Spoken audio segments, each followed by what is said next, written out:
nature be scary.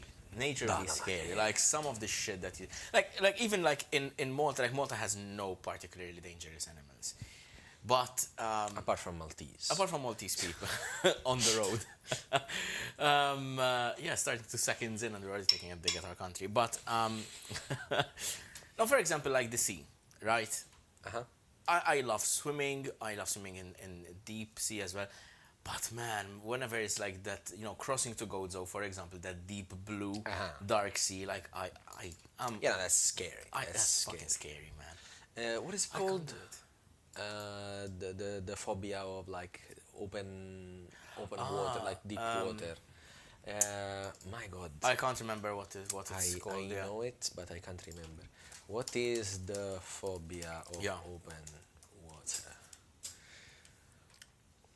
Thalassophobia. Thalassophobia. Yes. Damn. The that open is- ocean or sea. It's not the open ocean or sea. It's the Yeah, it's depth the deep. of it. Uh-huh. Man. And Deep it is lakes impressive. where you can see the bottom, Yeah. vast, empty expanses of water. Yeah. Yeah, and they made a whole game out of it with Subnautica. Yeah. basically. Yeah. I wanted to get into the second one, but I need to find some time. No, I didn't even want to play the first one because I know it will. So this is the thing. I'm not scared. Like I went. I love swimming. I Yeah. played swimming sports for most of my life, and I love going. Diving. I went diving multiple times. But again, like I think I have a deep respect for the sea, and I think there is a reason why we have decided to explore space before we explored. The Mariana Trench. Yeah. Yeah. I think there is something that we don't know. Conspiracy theories here on Epigeeks session 1. We're gonna have like our merch store full of tinfoil hats. No, I mean, no. I think it's a legitimate fear. I think it's a legitimate concern. Listen, no one has ever disproved the existence of the Kraken. Yeah. No, I mean, listen. There is documented proof of squids. Yeah, that are giant like, squids. Yeah, like 18 feet long and, absolutely and stuff. So, absolutely. But with the Kraken, there has to be the Flying Dutchman and Davy Jones. So Yes, Davy Jones. calamari face. Now, talking about horrifying stuff, what are we going to talk about today? How about horrifying stuff? Welcome to our podcast. Welcome to our podcast. Well, actually, talking about horrifying stuff, for Dungeons and Dragons, Yeah. the season of horror has just ended. Which is funny, because why didn't they put the season of horror close to Halloween? Halloween, yeah. I mean, Because they wanted the spooky book to come out already before summer. So spooky book is out, season of horror is finished. yeah. And now they start with the season of magic. I mean, to be fair, thank fuck. Because honestly, like, the horror part of D&D is fun and all, but I think so our last episode we discussed it. And The I horror think weekend. now we can look back and say it was... It was, listen, generally is a good book. It's not a bad book. Yeah, I think we just had higher expectations given the hype about it, I think. I think I had higher expectation regarding the players' options. Yeah, that's players' mostly options what were I'm talking bad. about, yeah. Okay, there are a couple of very positive notes, but all the rest is meh. Yeah. In the players' options, like feats, meh. Yeah, absolutely. Like the dark gifts, meh. The ranger subclass, That very was good. decent. Yeah, it was good. The Bard of the Spirits readaptation, very good. The Shadow Sorcerer readaptation, very good. They did dirty to the Grave Domain Cleric. Yeah. Dirty. The Sorcerer, the Undead Patron Warlock, very good. I mean, they were already good before, they just had decent improvement. They did dirty to a couple of them. They did dirty that they didn't give us the Hexblade, and I will forever be. will always be. Yeah. I will forever be upset for not having a Hexblade yet. I can understand why if they had to choose one, I understand why they want the Undying, but I mean Hexblade is. I think Hexblade might be one of the most popular Warlock choices in terms of players. Like even when you're browsing Reddit or when you're in the 5.0. Yeah, 5.0 Hexblade was one of the most common, if not the. It was one of them. Because it was the best deep you could take in any charisma-based class, which are the majority. Yeah. You have Warlock, Sorcerer, Paladin, Bard. and Bard. They're all based on charisma, and you took one level deep into Hexblade, and you were It was worth it. incredible. Because you were very worth it, getting, yeah. medium armor, shields, weapon. You could fight with your charisma. It was incredible. Yeah. But anyway, spooky season is over. Spooky season is over. And Season of Magic is in. Wizards decided to open the Season of Magic with the Season 2 of their live play Dungeon Masters, which has just started. I think as you're seeing these, I think probably episode 1 or 2 are out already. Yeah. And maybe 3 and 4 as well. But I didn't watch the entirety of the first season. I haven't watched it. I watched, I think, 4 episodes. It was pretty good, to be honest. I mean, the cast that they had was The cast is incredible. good. So, I mean, even just the cast on their own will pull a series, even with bad writing. Not saying that it was, obviously, but even if you had bad writing, the cast will pull through that. Yeah, I still don't like the Dungeon Master.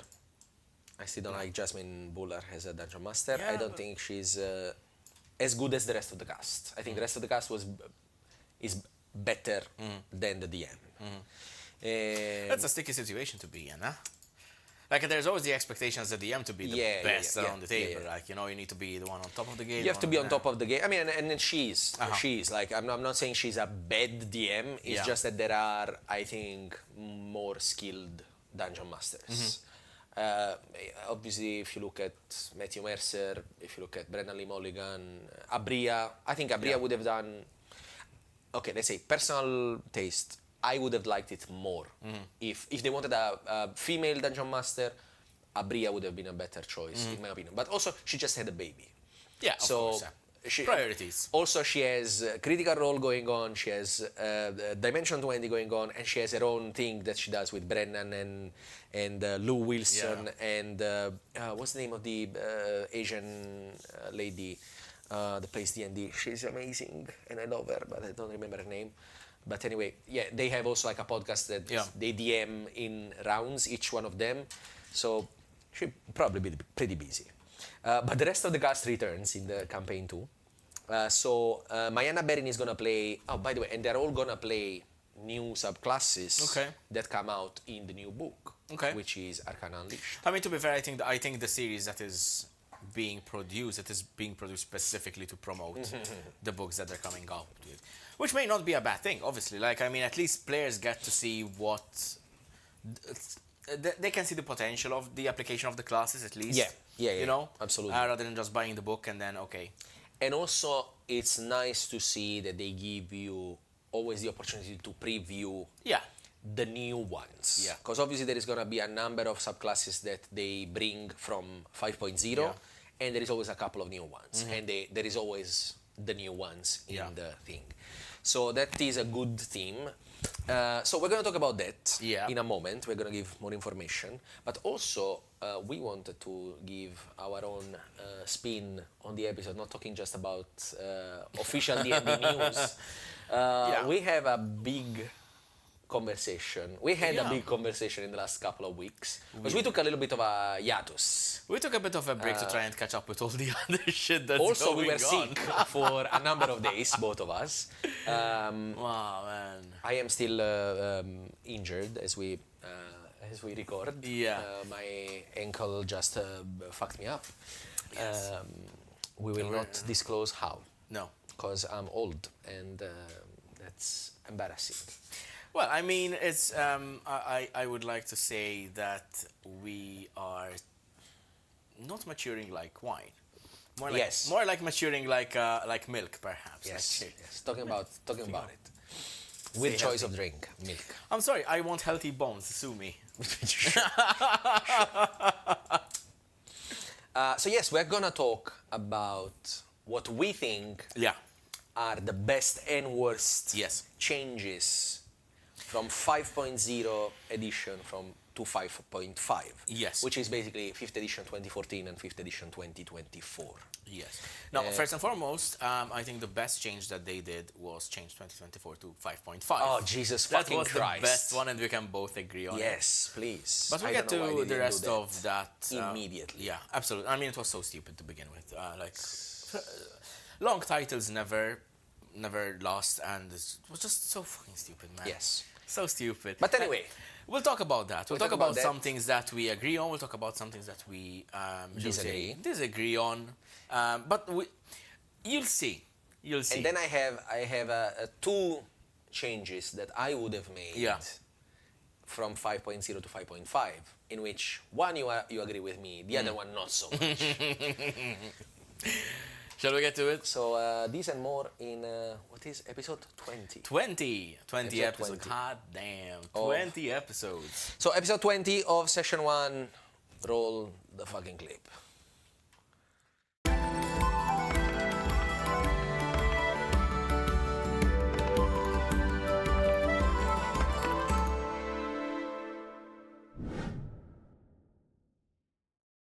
Never get tired of that intro. Yes, it looks so good. I fucking love it, and I watch it every time.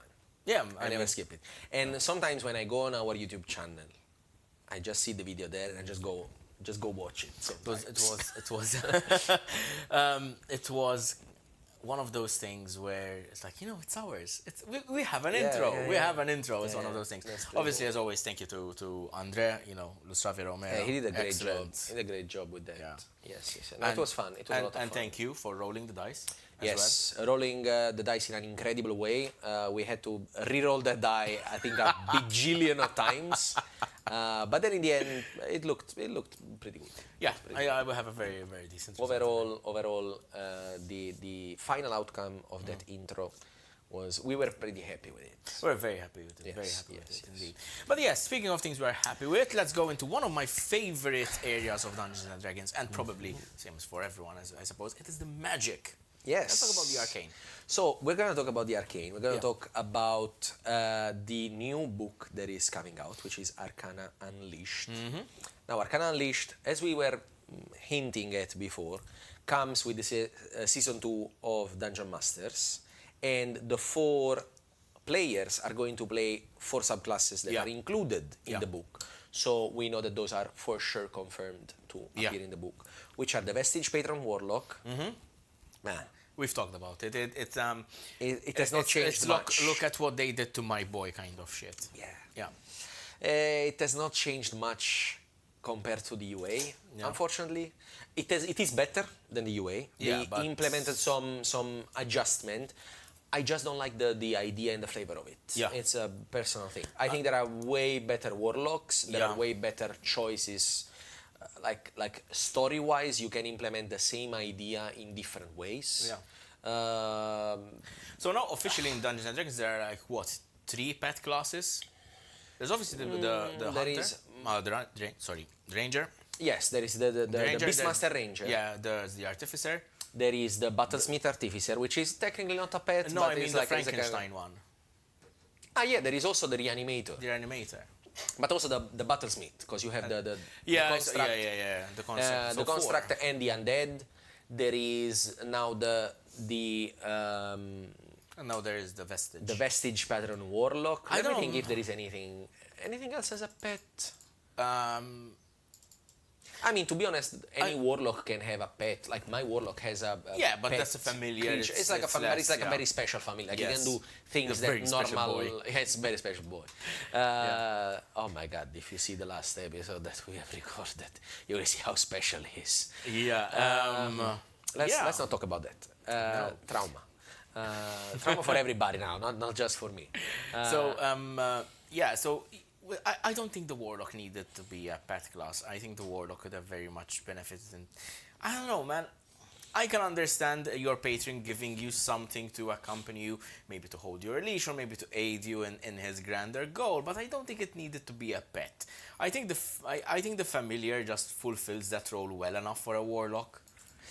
Because if you choose Pact of the Chain, like your familiar can do and also like we said when we mentioned it in the UA, if you give the same abilities to just the Warlock instead of giving it to another creature that you need to take care of and has hit points, and you put another body on the board, and I understand like maybe action economy but action economy, it takes like very basic actions, like it has like an attack that doesn't do a lot of damage, it increases a little bit leveling up, but not even that much. I'm not a fan of the Vestige Patron Warlock. I am a big fan of the Transmuter Wizard, Absolutely. which Christian Navarro is going to play in the Dungeon Masters Season 2. The Transmuter Wizard has been, I don't want to say fixed, because I mean, it needed a little bit of fixing from 5.0. Yeah. 5.0 was narratively very solid, but mechanically not very strong. There were much better choices. We were talking about it before we started shooting, actually. Yeah. Like, in any setting that I know of, in any game, in any, whether it is a video game, whatever, a transmutation wizard or mage will always heavily rely on the narrative aspect. Yeah. Because Yeah. that is their shtick, Yeah. right? So even like in Skyrim, when you try to do a transmutation like wizard or whatever, it's always going to be very much, you're going to be leaning into the role play Yeah. of it rather than the actual mechanics of it, because Because you know? it's not easy to implement mechanics No, for it's the not. transmutation, It's but I not. think they did a pretty good job. They gave you a couple of spells that Yeah. you learn, and you can enhance, which are alter self and polymorph later In fact, on. I was about to say, because I forgot, with the exception, of course, of Full Metal Alchemist. Full Metal Alchemist is the only one, yes. obviously, that... And I think a Right, great example that we are lucky enough to have gotten, it's Caleb Widogast. Yeah. Because he's a transmutation wizard. Yeah. And obviously he leans very much into it in a narrative way. Yeah. But apart from his transmuter stone that he uses all the time, to have bonus to concentration, and sometimes, he narratively describes how he uses it to cast spells and Yeah. stuff. Or like sometimes he gives it to someone else as a meaning of protecting someone. Apart from that, like Caleb in Campaign 2 of Critical Role is a great example of a transmuter, but now the transmuter has actual mechanical support to be a good choice for the subclass of the wizard, which is obviously one of the strongest class. Yeah. Sometimes the subclass doesn't matter that much because the class itself is so good. Like that's the case of the Artificer, for example. Some subclass of the Artificer are really good, some are really bad, but it doesn't matter that much because the base class is so strong. And it's the same for the wizard. Yeah. It's like you can literally pick any wizard subclass and still be a wizard and be fucking awesome. Yeah, of course. That's not the same for all the classes, obviously. An example was the ranger. The ranger that we got in the horror within, which needed a very strong subclass in order to be a functional. Sorry. I being. misunderstood you. Yeah, absolutely. I see your point. Meanwhile, another very good subclass, which is going to be played by Neil Newborn, which is the Warrior of the Mystic Arts Monk, which is basically a monk that has an innate ability to use their focus on spellcasting. He's going to be a 1/3 spellcaster, like Eldritch Knight and Arcane Trickster, and he's going to have the list of the sorcerer, because it's an innate spellcaster, but he's going to use wisdom. That's going to be very useful and very interesting. Spells. Yeah, also it's going to be an optimization thing. Yeah. As a monk, you already need at least 2. Yeah. If we don't want to include Constitution, because everyone needs Constitution. Yeah. But as a melee fighter, you particularly need Constitution as a monk. So you need Dexterity or Strength, mostly Dexterity, Wisdom, Constitution, and then if they needed Charisma too to cast spells, you had to make a very tough choice there. Yeah. But at least if you cast spells with your Wisdom, it's pretty good. And I recall when we were discussing this in the UA, there was a big flop. Which was the highest level. The capstone talent. Yes. Yeah. It was a bit of a flop in the sense that it allowed you very generously to replace your attack with a magic action. I think it was, or something. You could replace 2 of your attacks for casting a spell. Which is something that anyone who has spells can do. Instead of attacking, they use the action to cast a spell. Yeah. But now they have changed. Thank you so much for letting me do that. Yeah. So that was a mirroring issue because they mirrored the Eldritch Knight ability. But the Eldritch Knight at level 17 can do 4 attacks. So sacrificing 2 of your attacks means, to cast a spell, means that then you have 2 more attacks. But the base attack of the monk is just 2 attacks. Then they have Flurry of Blows that allows them to do more, but that's a bonus action. Yeah. So what they did now is they changed these 2 attacks sacrifice from the main attack action to Flurry of Blows. Which makes more So sense. now allows the Warrior of Mystic Arts to sacrifice, to use his bonus action to sacrifice 2 attacks and cast a spell. Yeah. So you're casting an action spell as a bonus action and still doing one of your Flurry of Blows attacks. Yeah, which is pretty good. Also, you get, when you hit someone with a punch, they get disadvantage to saving throws. Yeah. You get a bit of debuffing, Yeah. which you can then attach to a friend's action. Like if you have a friend spellcaster that wants to cast a spell, you can give disadvantage, or you can use it on your own spell, like Hold Person, for example. Yeah.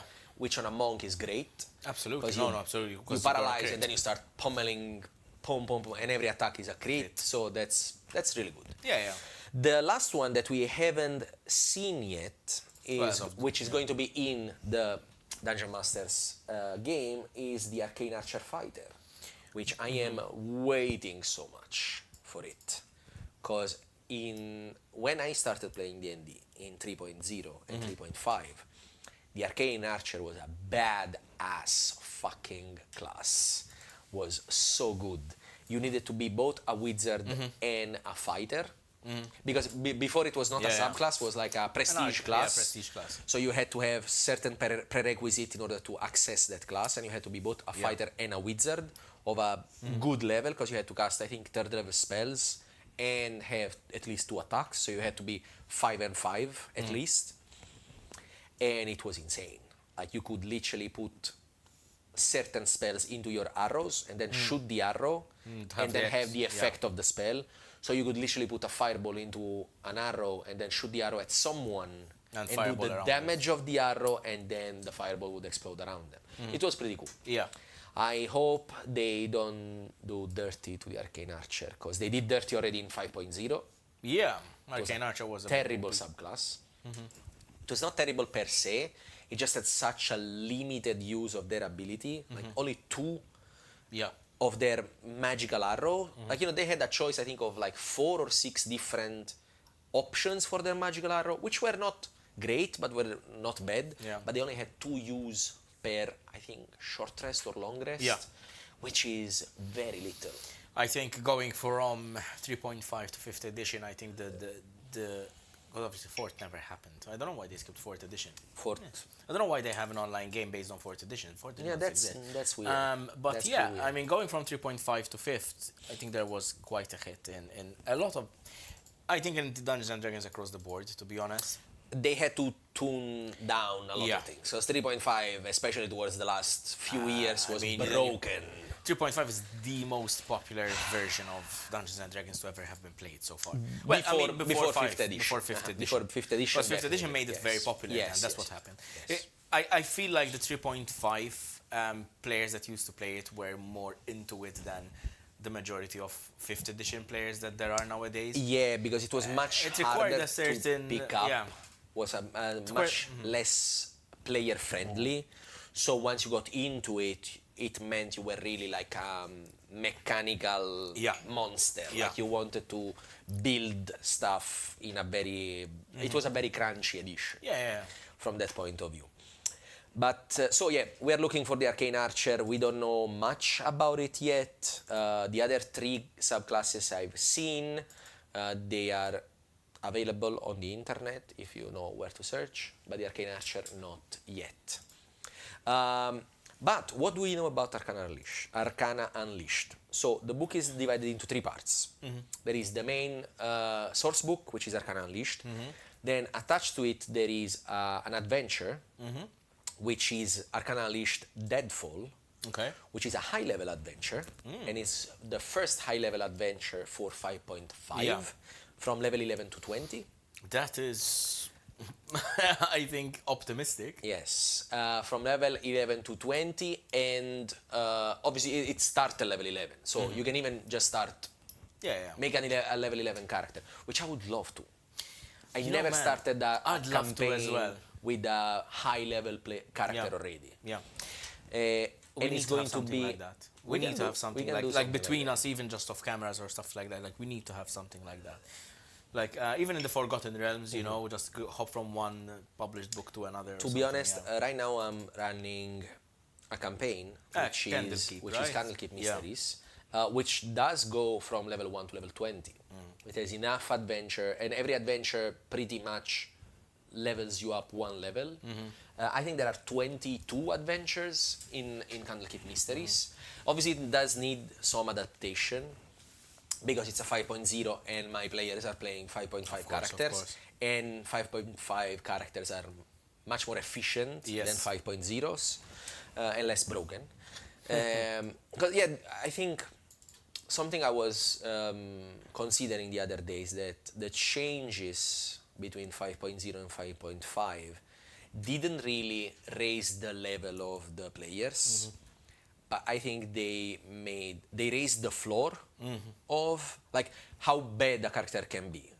Okay. Before in 5.0 you could build a really bad character, really non-functional character very easily. If you didn't know the NDN, it was your first time, there was a lot of traps. Yeah. In spells, in abilities, in subclasses, there were a lot of traps. So they raised the floor and they lowered the ceiling. Yeah. Because before, if you knew how to break something, you could break really hard. Yeah. So now they put, the lower the ceiling and higher the floor, so there is more cohesion and more balance between how strong and how weak a character player can be, which is a good change. But anyway, this Deadfall is going to be about Zastam. Which Okay, is, all right. by the way, yesterday night... It's interesting. Yeah, completely randomly. Yesterday night I watched again Honor Among Thieves, which talks about the Red Wizards of Tay. Yeah. So yeah, Deadfall includes Zastam. So there is going to be a stat block for the Lich King of Tay, the Zulkir of Tay, Zastam.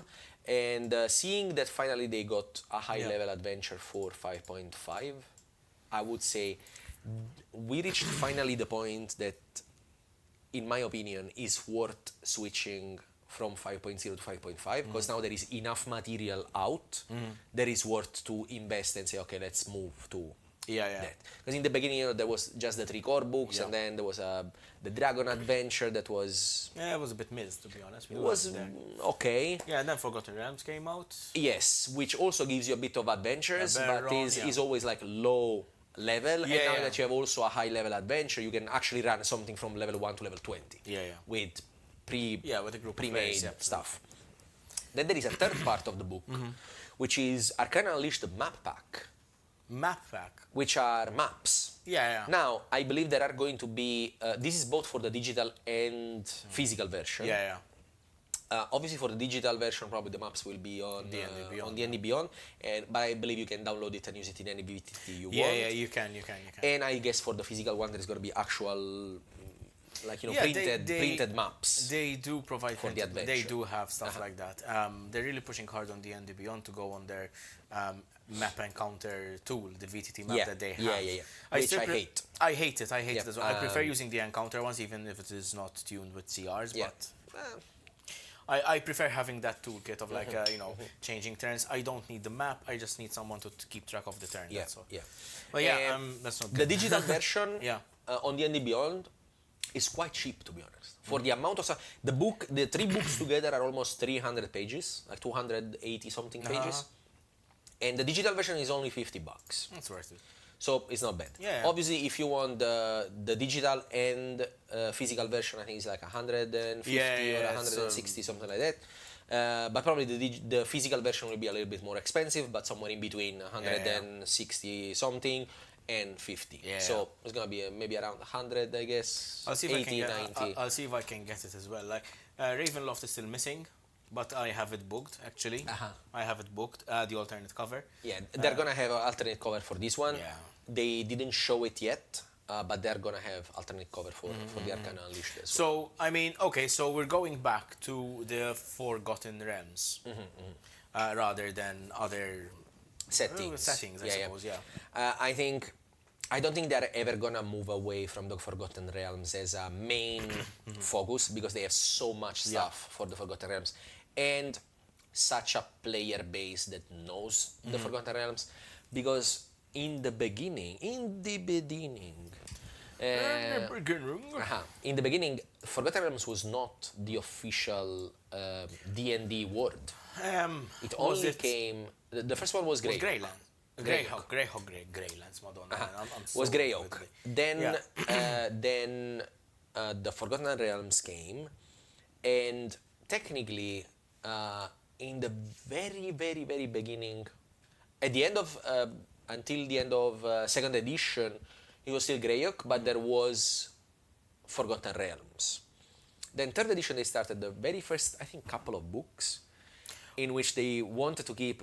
They thought they were gonna keep Grey Oak as the main setting, but Forgotten Realms was so successful and so loved by the players that they completely switched and they went all in on Forgotten Realms. I'm not sure whether it was specifically the Forgotten Realms or its own, whether it was with Greyhawk as well, where there was the merging of there was a merging of settings at some point. Yeah, that was fourth edition.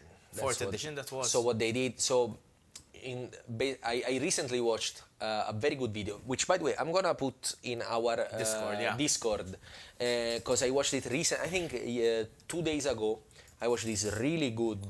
It's a really long video, it's like 2 hours something, but it gives you like the entirety of the history of the planes. That's and cool. Like how they get to the Great Wheel of Planes in D&D, and because the original plane, let's say adjustment, was the Tree of Life. Yes, was Yggdrasil. And then they switched to the Great Wheel once they got to the Forgotten Realms. And initially Forgotten Realms had the Great Tree, and Grey Oak had the Great Wheel, and they switched them around because people preferred Forgotten Realms as a setting, but they liked the Great Wheel more. So I prefer the Great Wheel as well. I mean, it's a lot more structured. It's a little bit easier to comprehend than a tree that has branches that goes to different planes. But yeah, so there is a very good video that actually explains that what they fucked up in fourth edition. Everything. Pretty much everything. But no, so basically, Toril, the word of Toril, which is the word of the. So it's called Abel Toril. And they decided in fourth edition that apparently there was another, like imagine it as a planet. So until third edition, Abel Toril was one planet, and then they made it Abel and Toril. 2 planets that are next to each other, and then nobody in the history of the Forgotten Realms had ever noticed that there was another planet attached to it, like literally like side to side. So there is, and also the 2 planes were collapsing into each other, so there was a lot of nations destroyed, seas, overflowing the land. Like it was a fucking mess. In fact, 5th edition started with a retcon of all that bullshit. It was like, listen, all that was apocrypha kind of scriptures. Those were heretic studies.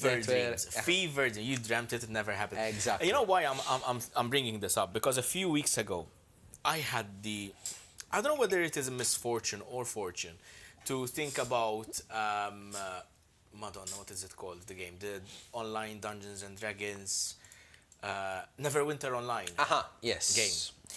And I was playing it. I was like, this feels off. Like it doesn't feel like 3.5 like back then. Like Neverwinter Nights and that sort of thing. But it also doesn't feel like 5th edition. Like it can't be 4th, and it was actually 4th. And I went to look it up, and I was like, I had such a gag reflex at the point. Yeah, I think if they would. Really messy. If they would bring the Neverwinter Online games to 5th edition, it would explode. Yes. Explode, absolutely. Yeah. And now you have such a rich amount of resources that you can put into the game. Talking about magical items, talking about, class abilities and species and stuff. Like, technically, listen to me, Wizards of the Coast. You could change the game to 5.5, and then for every book that comes out, you give the option to buy the book in the game, so you get the player options, the feats, the spells, the subclasses into the game. You have, every time a book comes out, you have a DLC for the game. Yeah. I don't know, man. And, You don't like money. You don't like money. Anyway, in the new book, I think of all the things that Wizards doesn't like, I mean, money is not one of them. like, listen, man. they do like money. They just don't know how to actually make money. Yeah. Like money in a good way, not trying Yeah, to screw in a people. way that people want to spend Yes. money. Yeah.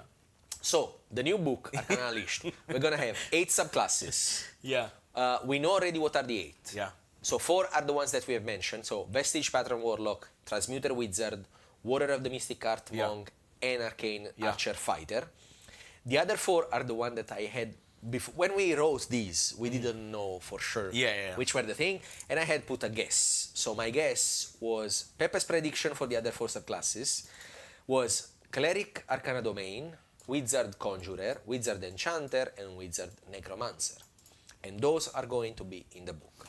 Yeah. I am very happy that finally we have all the wizard subclasses for each school of magic, Yeah. because there was no other book better than fucking Arcana Unleashed to release all the wizard subclasses. Yeah. Now, please do not release anything else for the wizard. Release something for, I don't know, the barbarian, for the rogue, for the monk, for the ranger. Do Even Paladin, I think, right? Paladin, have they released anything Paladin, cool, they new? did release, there was a genie, Paladin, and there is another one that is gonna come out, I think, probably in the next book. Oh, okay. Well, there you Well, there was the Oath of the Spell Guard, which was one of the options that could yeah. come up in Yeah, this yeah. one, but they didn't do, Yeah. which was broken as fuck. It was really broken. It was broken. Broken. It was. I'm glad that they didn't go on with that. Yeah. Because Yeah, maybe it just needs to kind of be re-evaluated. And, I was hoping they would get the Rogue Magic Stealer, but I think they need to work something out because it was quite broken as well. The fact that you could exchange spells and give spells to other people, that was crazy. Like you could absorb spell from an enemy and give spells back to your cleric or to your wizard. That was...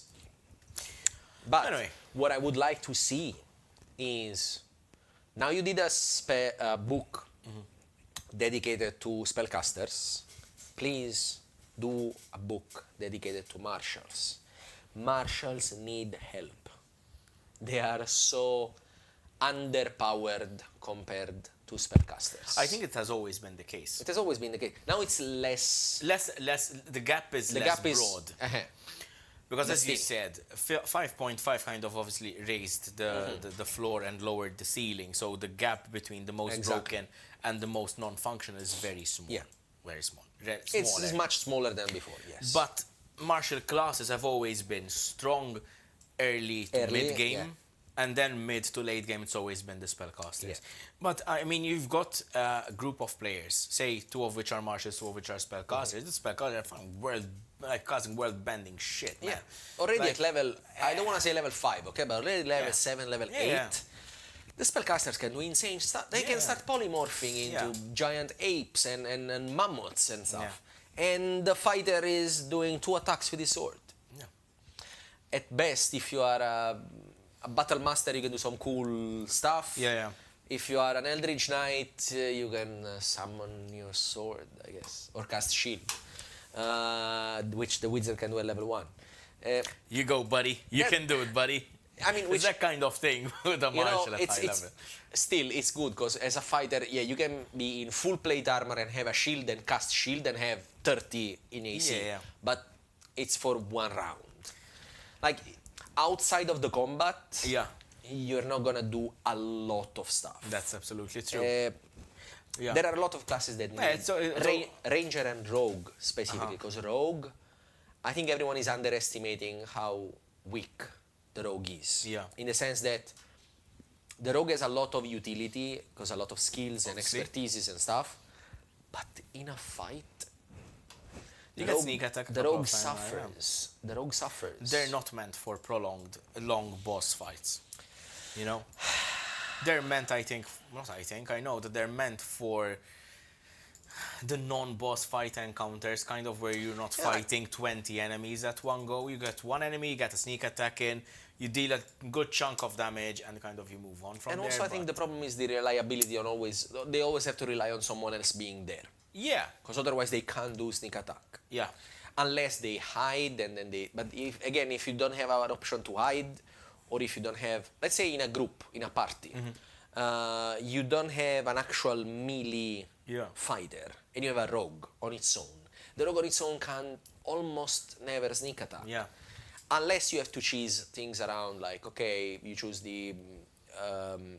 either Arcane Trickster, so you have a familiar and you use the help action and your familiar gives you advantage and you can do sneak attack, or you take the Magic Initiate Wizard and you take Find Familiar and your familiar gives you... But then you're taking options away from other things that you could be doing with a rogue. Exactly. I think we need stronger subclasses for rogue, for ranger, for maybe fighter. I mean, the Banneret fighter that came out is bullshit. To be fair, I think that's a good segue into the next portion of the episode where we're talking about the changes from 5 to 5.5. Yes. Because, yeah, I mean, this is one of the things that I believe you brought up. I don't know whether you want to go through a list or whether you want to pick one point at a time. How would you like to go about it? So, do we want to go through the worst changes or the best changes first, and then we go towards our changes? Let's go to the worst changes first, because I think the worst are the most controversial and the ones that probably people would discuss the most. Okay. So, I have a list. I have nine worst changes. I'm going to go in order from the least worst to the most worst. to the worstest. The worstest. The worstest The of all worstest Shire yes. So I think at number 9 I have remove monsters late actions. Why? Okay, I agree with you 100%. That is absolute bullshit. Like, why the fuck would you remove... by the way, in our campaign, we're still gonna have layer actions. Yeah, you can still use the late actions from the 5.0. Yeah. Because the late actions, they were never like game-changing stuff. It was just stuff that happened when a very strong monster that had a layer was in their layer. Yeah. Which is like other effect, like the monster can scry on you, or like there was like always like a damaging option, a control option, and then something like utility like scrying or you know, something like that. I mean, it introduces more flavor to the game, and it introduces a certain level of risk where people don't just go, oh, you know what, Dragon's Horde, let's go there and fight it, full stop. There needs to be, it has to be more threatening. And narratively, it also gives you like the looming presence of these very strong things since the very moment you enter their layer, not just when you meet them. Perfect. So, brilliant example for that is my very first campaign before 4 times. My players were traveling across the Corilk Sea and they stopped on an island where they started feeling like there were like something fucky-wacky about, you know, started seeing things that were in there. And it was a Morkoth's lair. Yes. For those of you who don't know, Morkoth is like... a very cool monster. It's a very cool monster. It's like a cross between an octopus with a shell and almost like a beak. And it's one of those fucky monsters. Yeah. But it can also spell reflect. And it fucks with your mind. It's a monster that fucks with your brain. And it had a lair, and I remember like, you know, explaining what was going on, and the realization of the players, who by the way didn't know what a Morkoth was at the time, obviously, but like the realization of like, okay, so this is weird, okay, so something is afoot, like someone is controlling, what is this? And then they realize that there's this monster that they're going to fight. It's introduced a certain level of hyping up in the campaign as well. It's great. Lair actions are amazing. Why did you remove them? There is a sort of lair action in the new book, in the Horror Within. Yeah, but like... But they are specific to the Dreadlords. Yeah, but that's because of their realms. Yes. But my point is, that should be a core feature in 5.5 edition for certain kinds of monsters, baseline. Yeah, I would say like monsters that are CR, I would say probably like 12, 15 or higher, and that actually do have a layer. Okay, if it's, I don't know, an owl bear, you don't really have a layer for an owl bear, okay? But if it's a dragon, if it's a hag, especially a hag, if it's a vampire, if it's, you know, one of these like, or if it's an aboleth. An aboleth, you know, man, I've never thrown an aboleth. You do want to have the impression that the presence of this monster has changed Yeah. the environment around them. Yeah. That they have control over their layer. So I think that was not a great choice. Make Make layer actions great. Make layer actions great again. At number 8, I have, and I think you are not going to agree with me on this one. That's it. At number 8, I have 1 spell per turn change. No, I agree with you. So you cannot cast reaction spells in your round I agree anymore. with you. In fact, you don't enforce this. I do not enforce this. Yes, because you let me cast Silvery Barbs Yeah. in my turn.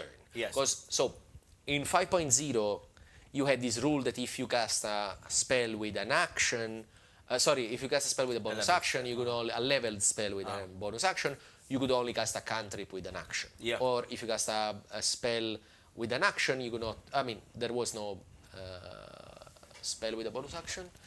Spell Misty of the Step, body, technically, yes. You Misty could- Step, Healing Word. So yeah, if you used a bonus action, you could not cast an action spell. Yeah. You could only cast a cantrip. Now, they have changed it that you can cast a level spell, only 1 level spell per round. Which means that there is no more wizard duels. Yeah. Because before you could cast a spell, and someone else could counterspell your spell, and you could use your reaction to counterspell their counterspell. Which still, I understand how that makes sense, because now counterspell, if you counterspell something, you don't burn their spell slot anymore. Yeah. Which I think is bullshit, by the way. I did yeah, I think you mentioned put it, but, that. but That is the bullshit. next Yeah. point. Point Okay. 7 is about counterspell. But yeah, so now it does not allow you to cast a reaction spell in your round anymore. And in a world where Silvery Barbs exist, I think that was a nerf to Silvery Barbs. Yes, I think that having my opinion is this, and sorry, I'm trying to formulate all the thoughts in order because I'm going ADHD on this now. No way. Okay. Such a new. Right, so say first and foremost, it's very campaign dependent. If you're doing a dungeon crawler, I can see how that is a way to pace the player's resources. Which, in my Which the opinion, players should do the by players should do themselves. themselves. Yes. Okay, so in a campaign where you know that there is more narratively driven, not a dungeon crawler, so you have time to rest in between encounters. It can get a little bit, not broken, but it can get a little bit much sometimes if you have people casting 2 spells in one turn, Yes. blah, blah, blah. But at the end of the day, it's the fantasy that the players want to play. No harm, no foul. And also, you are still burning you're burning your resources. Anyway. Yeah, I mean, so in our last in our last episode, that's session, actually, well, you haven't seen that episode yet, but I literally burned all my spell in one fight, because there was a big fight. Worth it. Yes, there was a big fight, and we were all very into that fight for reasons. And I literally burned all my spell slots in that fight. Yeah, I mean, listen, that is, I believe it's something that is not very much game changing in the sense of breaking the game. Yeah. There are ways you can cheese it, but in essence, casting 2 spells instead of 1 is not going to be a huge deal most of the time. So just let the players do it anyway. I mean, I don't enforce it, as you said, I don't enforce it. If you want to go burn through all your spell slots in one turn and you find a way to do it, be my guest. Listen, I do understand, not casting an action spell and a bonus action spell.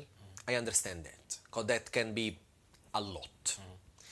But casting a bonus action and a cantrip, and then someone does something and you want to counterspell and it doesn't let you, or someone does something and you want to Silvery Barbs in your round, Silvery Barbs was made to debuff enemies. Yeah. So if I'm casting Hold Person on you, and you save, and I want to make you fail, and I want to try hard, and I want to spend another spell slot to try and make the first one work. Yeah.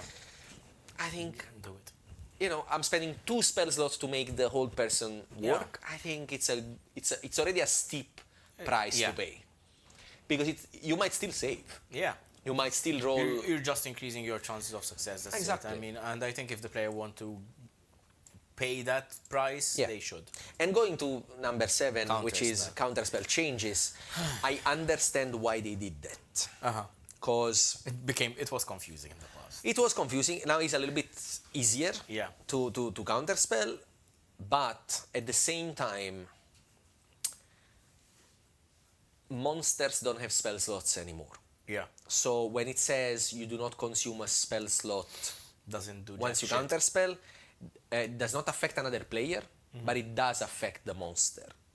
Because the monster have uses per day of spells. Okay. So if you counterspell, if I fight Morden Kanan, and he casts Fireball on us, and I counterspell the Fireball, he still spend his use per day of Fireball. You probably won't have time to react, but fine. That's more the kind. But But yeah, I can but see if you where cast that's it on going. another player, and still for you is good, because if the counterspell doesn't work, then you don't spend the spell slot. So your resource is a little bit safer. So it has become a little bit safer to counterspell someone, but at the same time... You know what I don't like? I don't like the fact that it is dependent on the enemy, on whether the spell succeeds or not. Because they do a constitution saving throw. Yes. I don't like that. I feel like if I am casting this spell to counter your casting, I feel like that should be determined by me. It's a hard decision to make, because it depends what you're considering. If you're considering how good I am as a spellcaster, Yes. or how tough you are as a spellcaster. It should, in my opinion, if I am trying to counterspell your it should Spell. be if I'm, there should be a mechanic which basically lets me roll like the equivalent of a saving throw versus your DC, because I am trying to disrupt your spell work. Yeah, so... Not the reverse way where I am almost allowing you to cast a spell.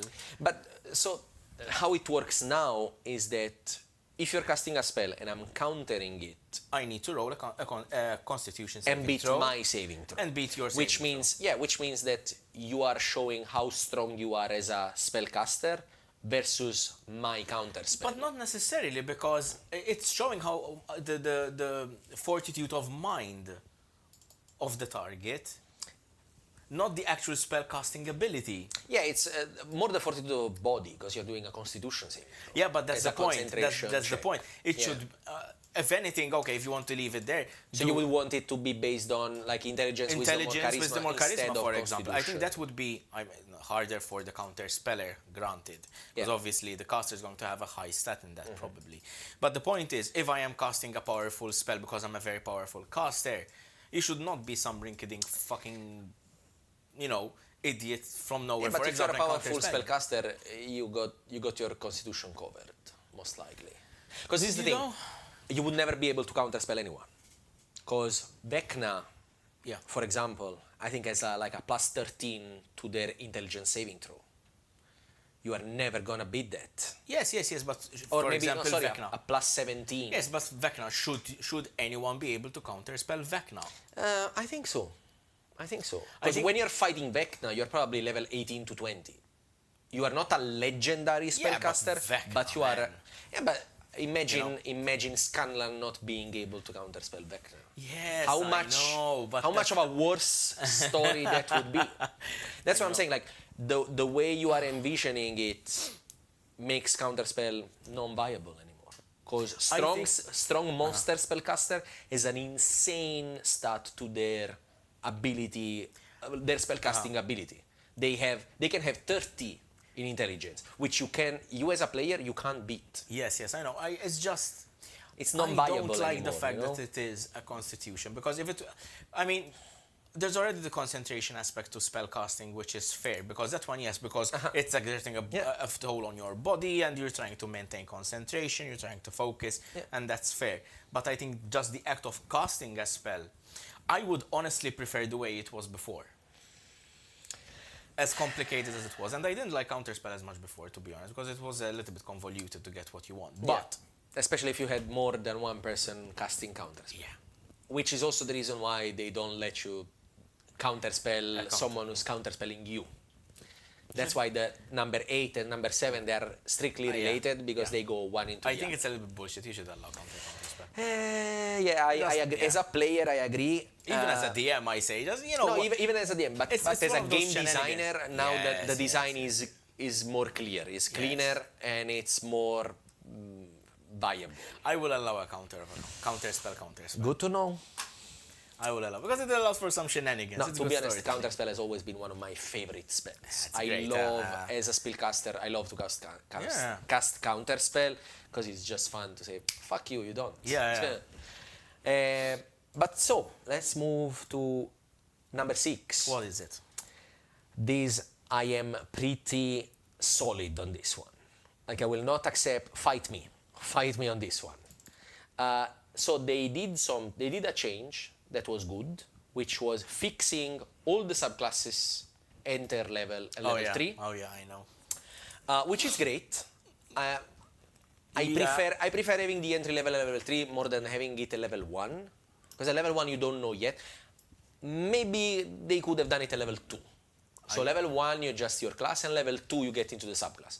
But then they didn't fix all the other level entry for the subclass, which means that one subclass gets level 3, and then level 6, and then level 10, and then level 17, and another one gets level 3, level 6, and then level 14, It's bullshit. which is a huge jump. Like, there are classes like the rogue, like the sorcerer, and like the bard. Yeah. Bard even get one less than everybody else. Everybody else get 4, Bard will only get 3.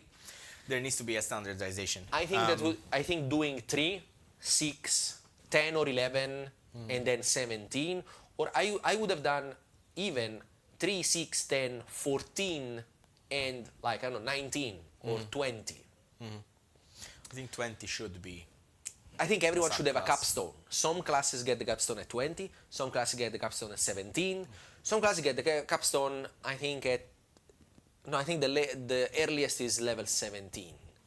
But they don't get the level 20. I mean, when you consider the experience jump between a level 17 and the level 19, it's a huge jump. You know?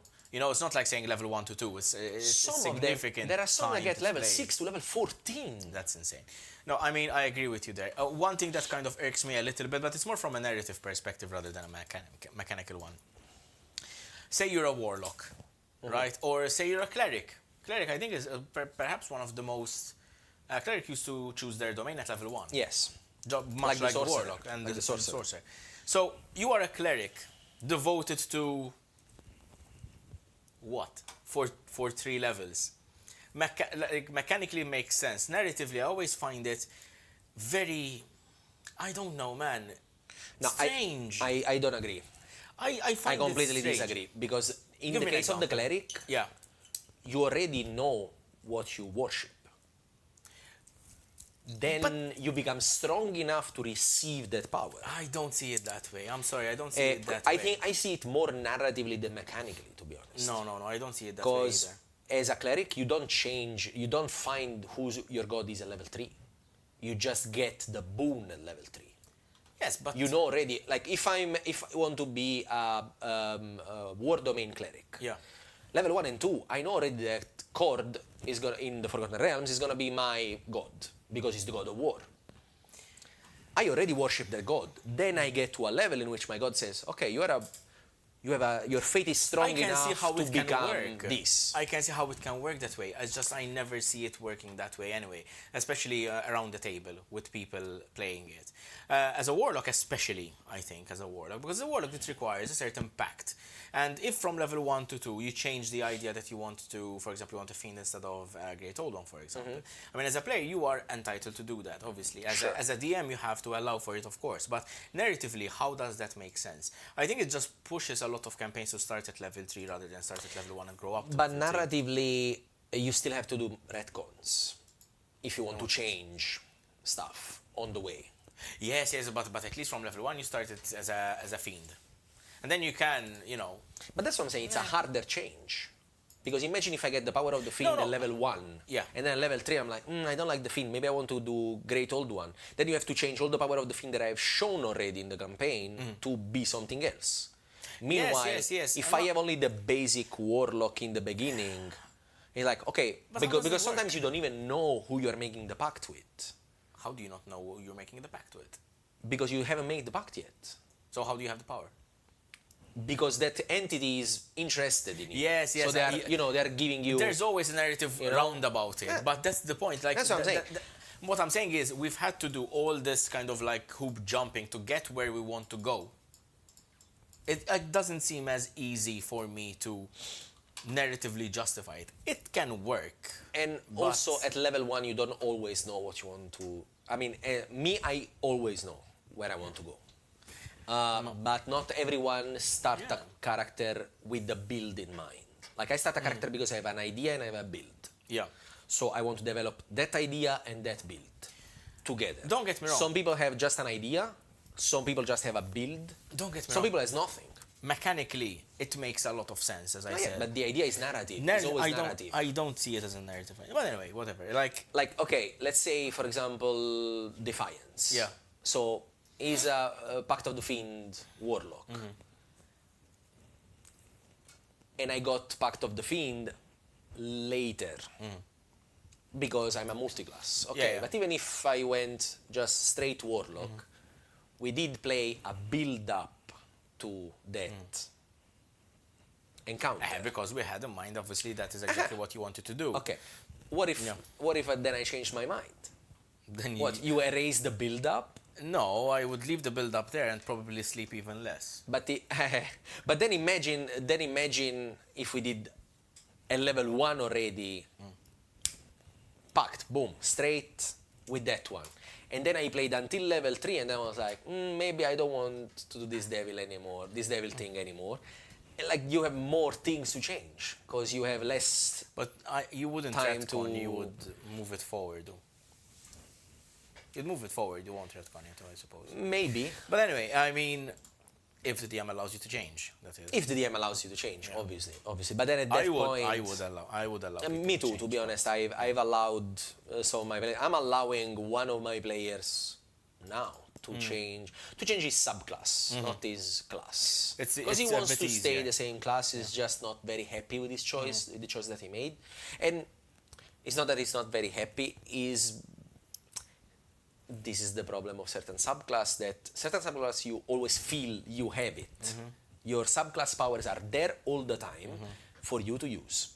Certain other subclasses are kinda there, like they're so situational that sometimes you feel you don't have a subclass.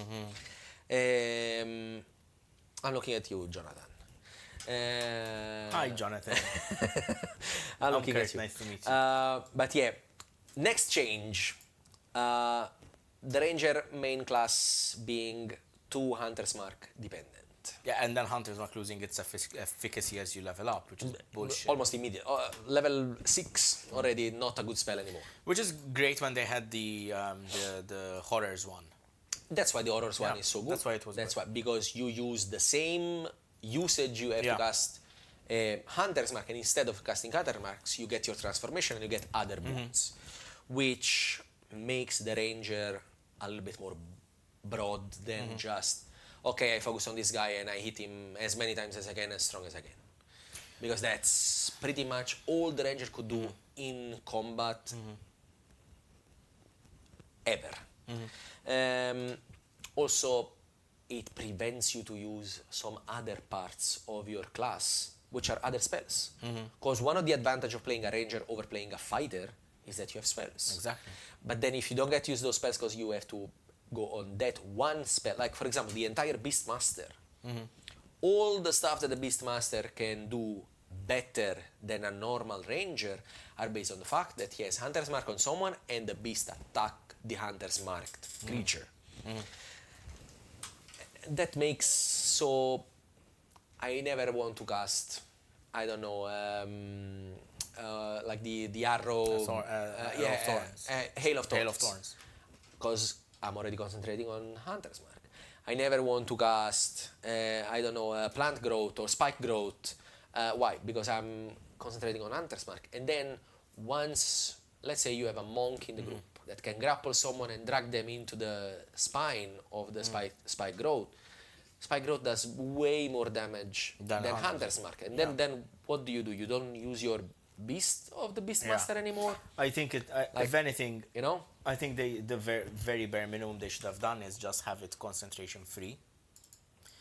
And just keep everything the same, fine, but just have it concentration free. Yes. So at least the first round of combat would be the build up to, okay, you're setting up your targets, you're hunter marking, and then you're doing whatever the fuck you want. I think the concentration is what kills it. It should be a concentration spell if other classes have access to it. For example, if it was one of those spells where other classes... Like the Paladin, the Vengeance Paladin, they do get Hunter's Mark. Hunter's Mark, in that case, perhaps I can accept, because it's more of a hunter thing. Yeah. It should become concentration free for the ranger. Yes. Or it has to become more powerful the more powerful the ranger becomes. Yes. So that it's still worth to cast. And also the ranger has to become less bonus action dependent. Yes. Because again, Beastmaster Ranger, which is supposed to be the poster boy of the ranger, supposed to be the most ranger of all rangers. Yes. You need to use your bonus action to let your beast attack. Yeah. And if you need to move or cast your Hunter's Mark with That's your bonus one turn action, wasted. Your beast is not doing anything. At the very least, if you're gonna have that, have it combined. Like when you cast the Hunter's Mark, your pet attacks as well. Yes. As a bonus action. Or for example, if you move your Hunter's Mark on someone, your pet attacks that creature. Yeah. Like that would make more sense. So either you make Hunter's Mark better, so it's worth to cast, or you make it concentration free. You leave it at 1d6, which is not bad because the ranger can do up to 4 attacks if they do a wheel. Yeah, so 4d6 4d6 extra damage is not bad. Just make it concentration free so they can use their spell for something else as well. Number 4. This is a little bit, I feel is maybe a bit more controversial, but I don't like the nerfs that they did to Sentinel plus Polar Master and Crossbow Expert plus Sharpshooter. Because before there was these two combos that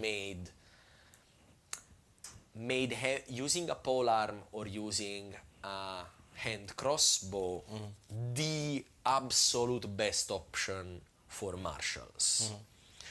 Because Polar Master was allowing you an extra attack with the bonus action and the reach of the polearm, plus the fact that when someone entered your space, you could do an attack on them, and Sentinel would give them 0 speed. Yes. So once they enter your reach, they couldn't leave anymore because you were attacking every time and setting their speed to 0.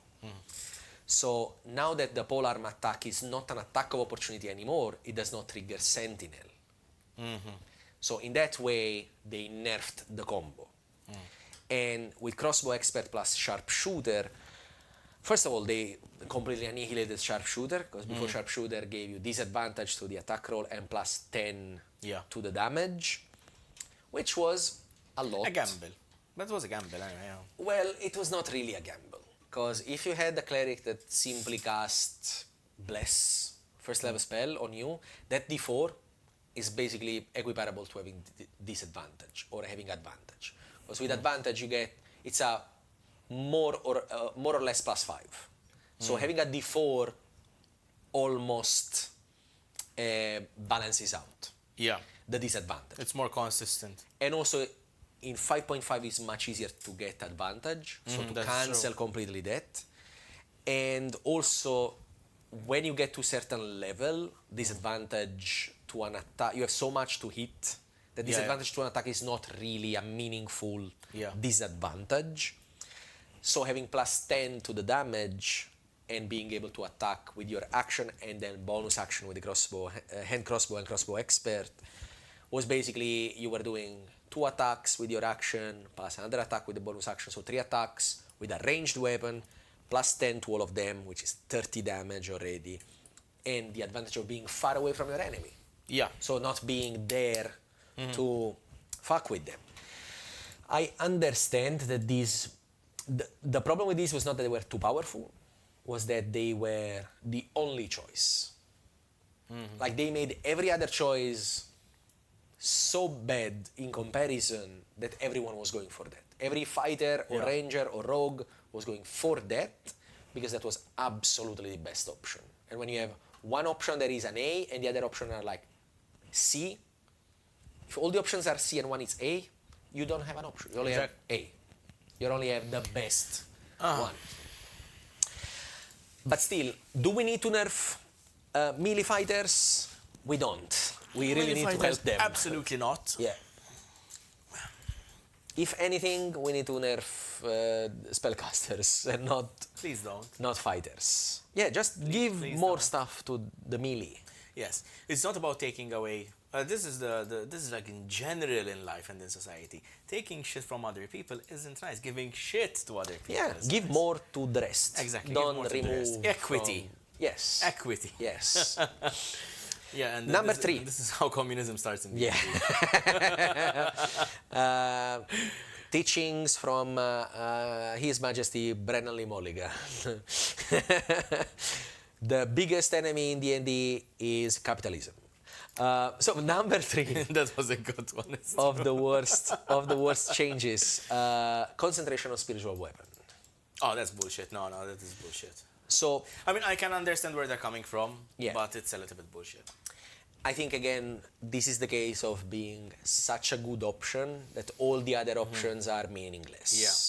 Because as a cleric, whatever cleric, once you get to level 5, You need to have a spiritual weapon. and you can throw out Spirit Guardians on your concentration, spiritual weapon as a bonus action, and then a cantrip for your action, you are doing a consistent amount of damage, and you have both an area of effect around you, which does decent damage, slows down your enemy, you have a bonus action extra damage, and a single target damage with your cantrip. So every single cleric was going Yes. for that combo. From level 5 onwards, that was first round, bonus action death, action attack, second round, concentration on Spirit Guardians, bonus action spiritual weapon. You can still do that, but only as a War Domain cleric. Yeah. Because War Domain cleric is allowed to cast spiritual weapon and Shield of Fate using their Channel Divinity without concentration. Yeah. Listen, I think it's a little. It's one of those things where it was too good and it feels a little bit bullshit to lose. Yeah. I can understand why they did it. But as a That's spellcaster, yeah. I think is an okay nerf because the cleric is Yeah. still good, it's The still cleric is strong, still strong. and again, it was making a spellcaster incredibly Yeah. more powerful than a martial. And clerics were already. Clerics are still one of the good. powerful, Yeah, I would say, in my opinion, they're the third strongest class I think after Druid is the first Druid one. and Wizard. Yeah, Druid and Wizard. Checks. Druids and Wizard, and look at that, all spellcasters. All spellcasters. So, number 2, sorry, I've lost my list. Where did it go? I mean, losing lists is what we do. Let's go back. Okay, we are back. At number 2, we've got ability score. Oh, I'm so upset about this one. Ability score improvements limited by the background. So the fact that your background doesn't let you just increase any ability score, and they go specifically, okay, you can increase these 3. That is such a bullshit. I think. Because we went from Yeah. species giving you a fix. Let's say you are a elf, Yeah. you get +2 in dexterity, +1 in intelligence. Yeah. You are a dwarf, you get +2 in constitution, +1 in strength. And that was limiting Yes. because you could never play a super smart orc. Yes. You could never play a super dexterous dwarf. Because not all dwarf are necessarily resilient. Yes. Yes. I think that should be the suggested increase of And, ability, but not mandatory. Yeah. So Then we went from that to Tasha. Tasha, which was like, just put it whatever you think Yeah, your which I think character was is the best best at. And now they went, okay, so if you're a sailor, you want to get +2 in constitution and +1. You want to get bonus in constitution, strength, or whatever, wisdom. And like, I understand where you're coming from, but then you also attach a feat to that. So if I want that The feat, feat, I can only increase those abilities. So if I am a monk and I want the grappler feat, I must be a sailor, so now all monks are sailors. That's bullshit. Look, I'm trying to think of a way where it would have made sense. Like I'm trying to imagine like a boardroom of people sitting around the table and saying, "Yes, this is a good idea." And I can't find a way that can be, unfortunately, without someone getting thrown out of the window like that meme. Yes, but that's exactly that meme, I think. But it's Tasha's, I think, was the best one. I think it's more representative of like the shift from 5.0 to Tasha's. I think was more representative of how D&D was before and how it viewed the world. Versus how it was moving, what it was moving towards. You know, hodgepodge of people having different experiences. Because before you would always think, like even now, even the way we role play and the way we play the campaigns. Before it used to be like the Dwarven Kingdom, it's the Dwarven Kingdom. To see a human or an elf there, it was like, you know, unheard of. Rarity, unless they're travelers and that sort of thing. But now it's everywhere is more of a metropolis kind of. So it's more of a hodgepodge of individuals and people learning from each other. So you can that's how the world works. Exactly. So I honestly can't think of a reason why you should not have the ability scores separated from the feats. Yes. Both mechanically and narratively. I mean, narratively maybe a little bit more, but like... I would say choose your background narrative. Your narrative background, you want to be a sailor, amazing. You can increase any stat you want because you can be a strong sailor, but you can also be a very smart... If you're the navigator, you're still a sailor. You can still but you're maybe very smart and not very strong. You can also be a very bad sailor. You can also be a very bad sailor.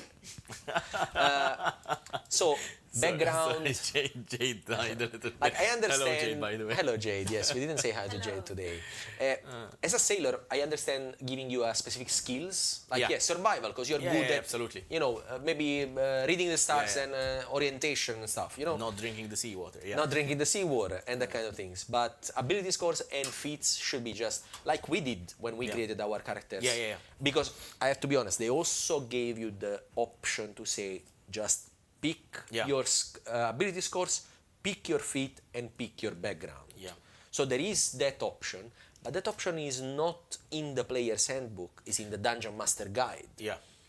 Which creates that awful option of Mother May I. Like you can't just do it. You have to say, hey DM, can I do that? Which some DMs are great. And they say, yeah, of course. Yeah, this is an extra option. You can do it. Some other DMs are like, oh, no, this is not in the player's handbook, so you cannot do it. Like, you know, and that kind of sucks. Number one. Hint, all of Adventurers League. Yes. Well, Adventurers League actually strictly was before strictly said that you had to stick to certain things, which I understand for, you know, equality in all the tables, but... We should have a discussion about Adventures, what it was and what it should have been, but one day. Number one of the worst changes. The worst one, come on. Do you want me to... The Paladin Smite. I knew you were gonna mention that. The changes to Paladin Smite are awful. So, Paladin Smite is now a spell, and it's not a Paladin specific ability anymore. I mean, we had Smite spells before, but even the base spell, the base Smite, now it's a spell. It's obviously exclusive only to Paladin, but it costs a bonus action to cast. So you still spend a spell slot like before, but then it costs you a bonus action to cast, which gives you a couple of restrictions, which means during your turn, you only have one bonus action, so you can only cast one Smite spell. What does it mean? It means you cannot multiclass into Barbarian. First of all, you cannot multiclass into Barbarian. Absolutely. Which is cutting an option for a very cool multiclassing that there was before, which was the... what is the Barbarian? Yasha was that Barbarian. The Madonna. There is an option for Barbarian, I'm blanking. which is Barbarian. Look, I'm gonna search it because I have D&D Beyond open. There is the Zealot Barbarian. The Zealot. So if you are a Zealot, it makes sense. You can also multiclass into Paladin. You can... Because he's the most Zealot of all classes, is the Paladin. You can definitely roleplay the character as someone who is so into the righteousness of their cause. That it becomes blind to everything else. Yeah. But besides not being able to multiclass into Barbarian, it also means you can only smite once per round. Yeah. Because you only have one bonus action. So even if you do multiple attacks, only one smite, which is acceptable. That's acceptable. But also, your smite now can be counterspelled. Yeah, as well. People can prevent you from smiting with a counterspell. Question on that. What would happen if you counterspell a smite then? Would you just deliver the normal action? Yeah, it would only count as a normal attack. So it would you don't do the extra damage or the extra effect of whatever the smite is. Now, the problem with that is that obviously Paladin has a lot of bonus action spells. Yes. So and a very limited amount of resources to do them in. Yes. Because honestly, which you were still expending to smite, but it was worth it, the damage. I think the setup to get to that point is not worth it. I think if smite remains the way it is, I mean, it will. But it won't change. Unfortunately. It could be something like you know how the cleric has the channel divinity kind of, where you have charges of it. I mean, they do have one smite per day for free. Yes, but there's just one for free. Because, you know, like the ranger has a couple of uses of Hunter's Mark. The paladin gets one smite. I'm saying like say per they day. Have, What I don't like is the fact that you have to spend your bonus action, spend your spell slot, and then only do it once per round. I think the 3 limitations is too much. You could have said you can only smite once per round, and that's it. So keep the smite exactly as it was before. Not but you a say spell slot, not in a bonus a spell slot, because you always burn a spell slot to do damage, and you say you can only smite once per round. It's an acceptable limit, because I understand when they used to do, like there were paladins that were dual wielding and smiting 4 times per round. That's a fuck ton of damage. Or even 2 times per round. If you spend 2 5th level spell slot, that's a lot of d8s of damage. And these are like a burst damage, like a nova, supernova damage that you're doing all in one turn, which they tone down a lot across all the classes in 5.5, which makes sense.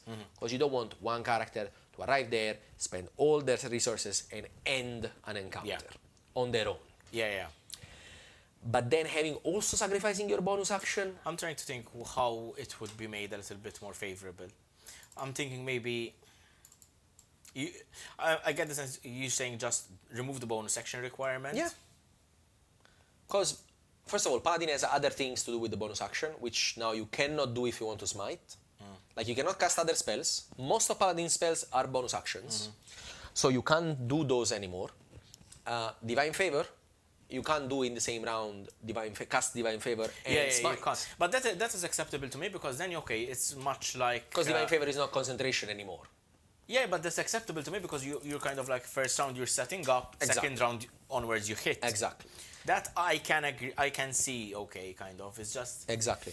What I'm saying is, like, it's too much. Like, if they want to drink a potion, if they want to lay hand on someone, if they want some channel divinities for the paladin are bonus actions. So you can't use your channel divinity and your main paladin thing in the same round. I think the way you are proposing is the best way. Because there are other abilities that says once per round. Sneak attack. You can only do once per round. Doesn't matter if you dual wield, then you do 4 attacks per round. It's still once. Still once per round you do sneak attack. The hunters, ranger hunter, giant slayer ability that lets you do 1d8 extra damage when a creature is below maximum HP. It says once in your round you can do blah blah blah. So there is a blueprint for that. Just say once per round you can do the smite. You spend a spell slot and you do extra damage when you hit. Do you need to spend a spell slot then if it's only 1 per round? Yes. Do you think you... No, I'm asking your opinion. Like, yes. Would you think that would be a balanced way to do it since... Yes, because a first level smite can do up to 3d8 extra radiant damage. If you are fighting an undead or a devil, instead of extra 2d8, that's extra 3d8. 3d8, yeah, I know.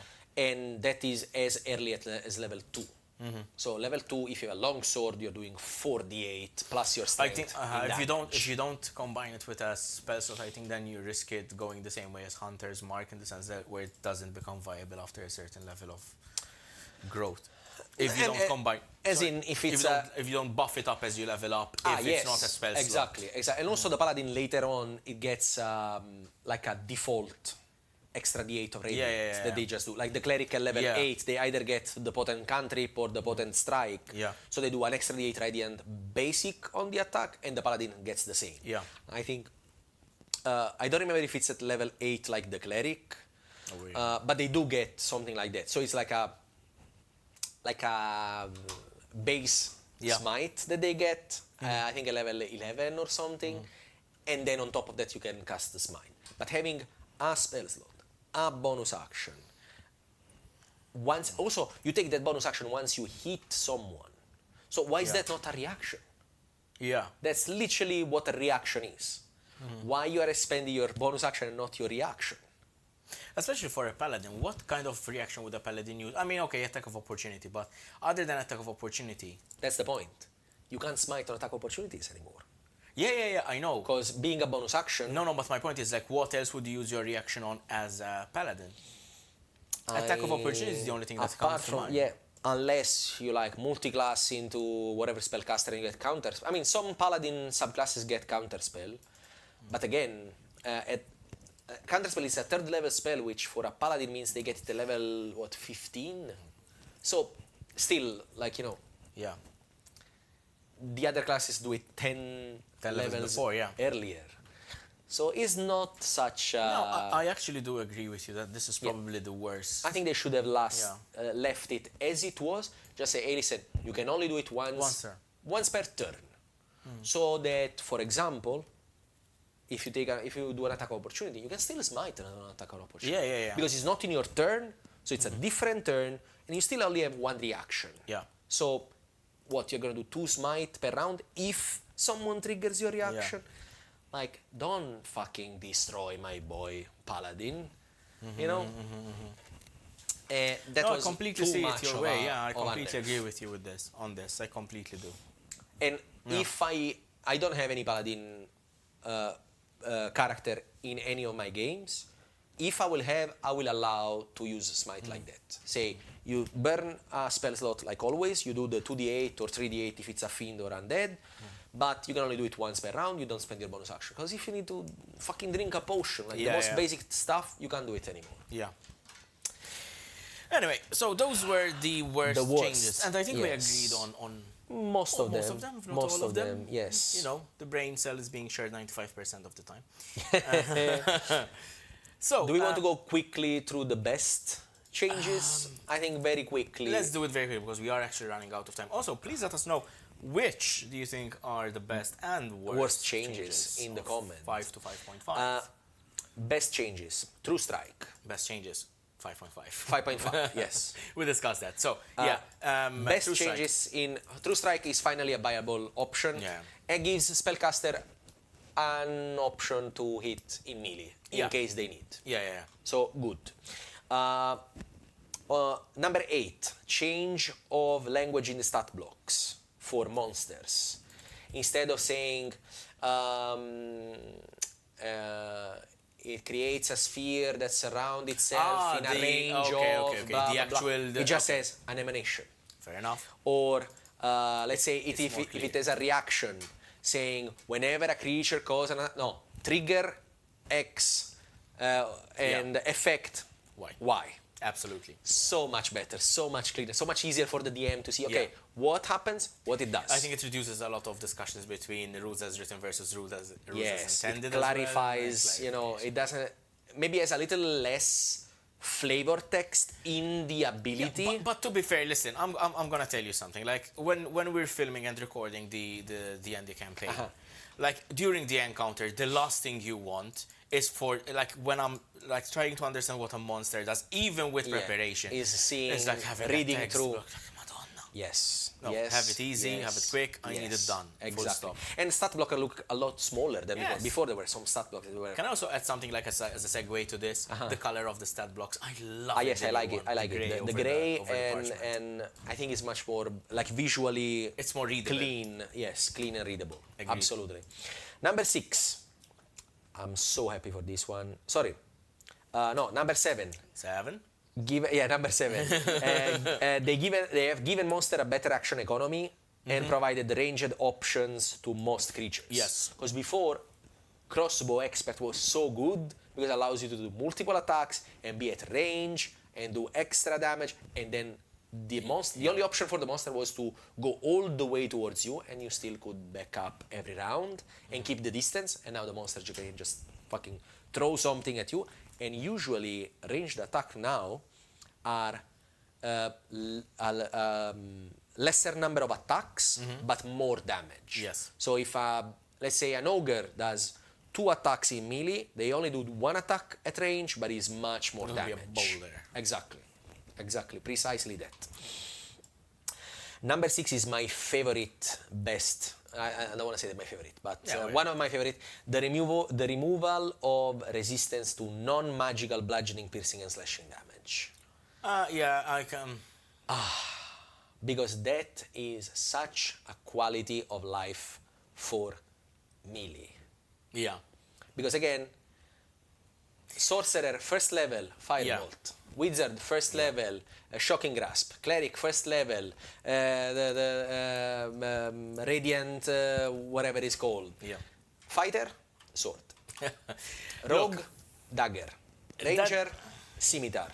So resistance against the melee and no resistance against, I think, spellcasters. From my experience, I'm going to speak only from my experience. Obviously, you've played a lot more than I have, but from my experience, coming across a +1 weapon is not that hard early on in the campaign. I didn't feel like this made that much of a difference in the games that I've had. It only made a difference when, what do you call it? It only made a difference in that this very specific scenario where a caster is trapped in melee and they need to hit back with like a club or something, you know. But they never need to hit with a club though. There were very specific. They can have cantrips that they can use unless they were entirely without ranged. an attack roll. Unless they were entirely ranged. No, yeah, but what I'm saying, like, you can use a saving throw instead. Even if you're in melee, they can use a saving throw. Low level if they don't have that option. It was a very specific scenario where the resistance to bludgeoning and whatever non-magical stuff and slashing. Yeah. It was very situational in my opinion, where it was useful to have on a monster. So I don't really feel the difference personally, but. Agree to disagree. I can understand how it's a better quality of life improvement, 100%. Because melee, I just don't see the difference. It was only a penalty for melees. There was no penalty for spellcasters. Yes. And also, like, okay, let's say in my party I have a fighter, a rogue, and a ranger. Ranger is dual wielder. Okay. How many magical weapons at the time they need to find? No, absolutely. But also, theoretically, you start giving out +1 weapons level 5. Or actually, let's say around level 5. I think in Fendelver it was even much earlier than that. I think because you find the sword, which was magical. Okay, what? Level 3? I think level 2 or 3 it was in the manor. Anyway, regardless, I'm but you know, misunderstanding. But again, if you have a fighter and a ranger and a rogue, you need to get all of them. Like I you agree. What do they find an armory of +1 weapons? I'm not saying that your point is wrong. I'm just saying from my experience, never affected that much. But anyway. And also, like, with the fact that they don't have that resistance, they buffed up HP to all the monsters. Yeah. Monsters who had that specific resistance, to be fair, they have buffed up. To be fair, monsters in general needed to have a buffing of the HP or the not the AC, but the HP for sure. Yeah. Because 5.0 was hilariously under-tuning CRs. Yeah. Like and when you compare what players that's because there were paladins and sorcerers that were unleashing an amount of damage in one round that was annihilating completely every stat block. Also, they still kept on some monsters resistance to bludgeoning, piercing, and slashing, so that that monster still is resistant to all bludgeoning, piercing, and slashing, which is great. I think more monsters should have more resistance, and more monsters should have more vulnerabilities. Yes, I agree. I think probably a change that I would have made in this case was change the vulnerability instead of doubling the damage, because doubling the damage is big. Yes. They could have done, whenever a monster has vulnerability in that, you roll 1 extra die of damage. So let's say if your sword does 1d8 slashing and 1d8 fire damage. If a monster is, let's say, vulnerable to fire, you do 1d8 for the slashing, 2d8 for the fire. So that you are not necessarily doubling the damage, you're doubling I the think die. it can feel a little bit bad for the players that end up rolling badly, and it also introduces the argument of how would you know what resistance or vulnerability that monster has unless the DM tells you, you know? Yeah, no, but the DM tells you when when you seems particularly effective or seems not very effective, you know. Yeah, but that's like, a roundabout way of doing it. Coming from Pokemon, it's super effective. Super effective. So so that could be, or like if you're throwing a fireball at a creature that is, vulnerable to fire, instead of doubling 8d6, you are doing 9d6. It's still more than would you normally do. 16d6. But 16d6 is insane. Come on. So number 5, simplifying grappling rules. Grappling rules before That were was a fucking mess. And now the target simply succeed a strength or dexterity saving throw versus your DC. Agreed. That's it. Grappled condition. Agreed. There you go. Level 4, the best change, and a lot of people doesn't like this change. I love it. Divine intervention. Divine intervention for the cleric. You get it at level 10. And before it was telling you, you make a prayer to your god, and it was a little bit, something happens. That is entirely up to the DM to come up with something that happens, or to make your channel divinity divine intervention, which happens once in a lifetime. Because remember, in order to work, you need to roll a D100, and you have to go lower than your level. So it means at level 10, when you get it, you have to roll a 10 on a D100. So it's only 10% chance. And if you ask for something that is too big, the DM might tell you, sorry, that doesn't happen. And if you have something for so small, it was really worth to use your channel divinity for that? No. Now, divine intervention tells you, hey, listen, what spells you can cast? Up to 5th level, you can cast any spell of level 4 or lower. You can cast at level 20, there is greater divine intervention, which says you can cast wish. Because before there was an equivalent of wish for, let's say, holy spellcasters, which was desire, kind of. Not. It was called. How do you translate it in English? What is it in Italian? Desiderio, but Wish, desiderio is it's wish, and then there was another one. Was miracle. Miracle, That worked similar to wish, but it was for cleric and druid instead of sorcerer and wizard. So now basically they gave wish once. Per you have the level mechanic 20. already. You have the mechanic already, might as well use it. I think it's a good capstone at level 20. You know, for a cleric, makes sense that at level 20 you say, hey, I can grant you a miracle. And obviously after you do it, you cannot do it, I think, for a minimum 4 weeks. Like you have like a 3d8 or something number of days or something like that. So there is still, like, you can't do a miracle per day. Exactly. So what are you? Number 3. I wrote general quality of life improvement. So you gain a proficiency if you gain a proficiency in a skill that you have already, you can choose another skill. Or, like these kind of things that they were very kind of, like it felt like the game was clumsy at times. Like it would grant you something and that you had that something already. Let me tell you what, it felt like the developers had a very specific way of how you should be playing the game. And when you found out better ways you wanted to play, you were not allowed to do that entirely. And they eliminated that.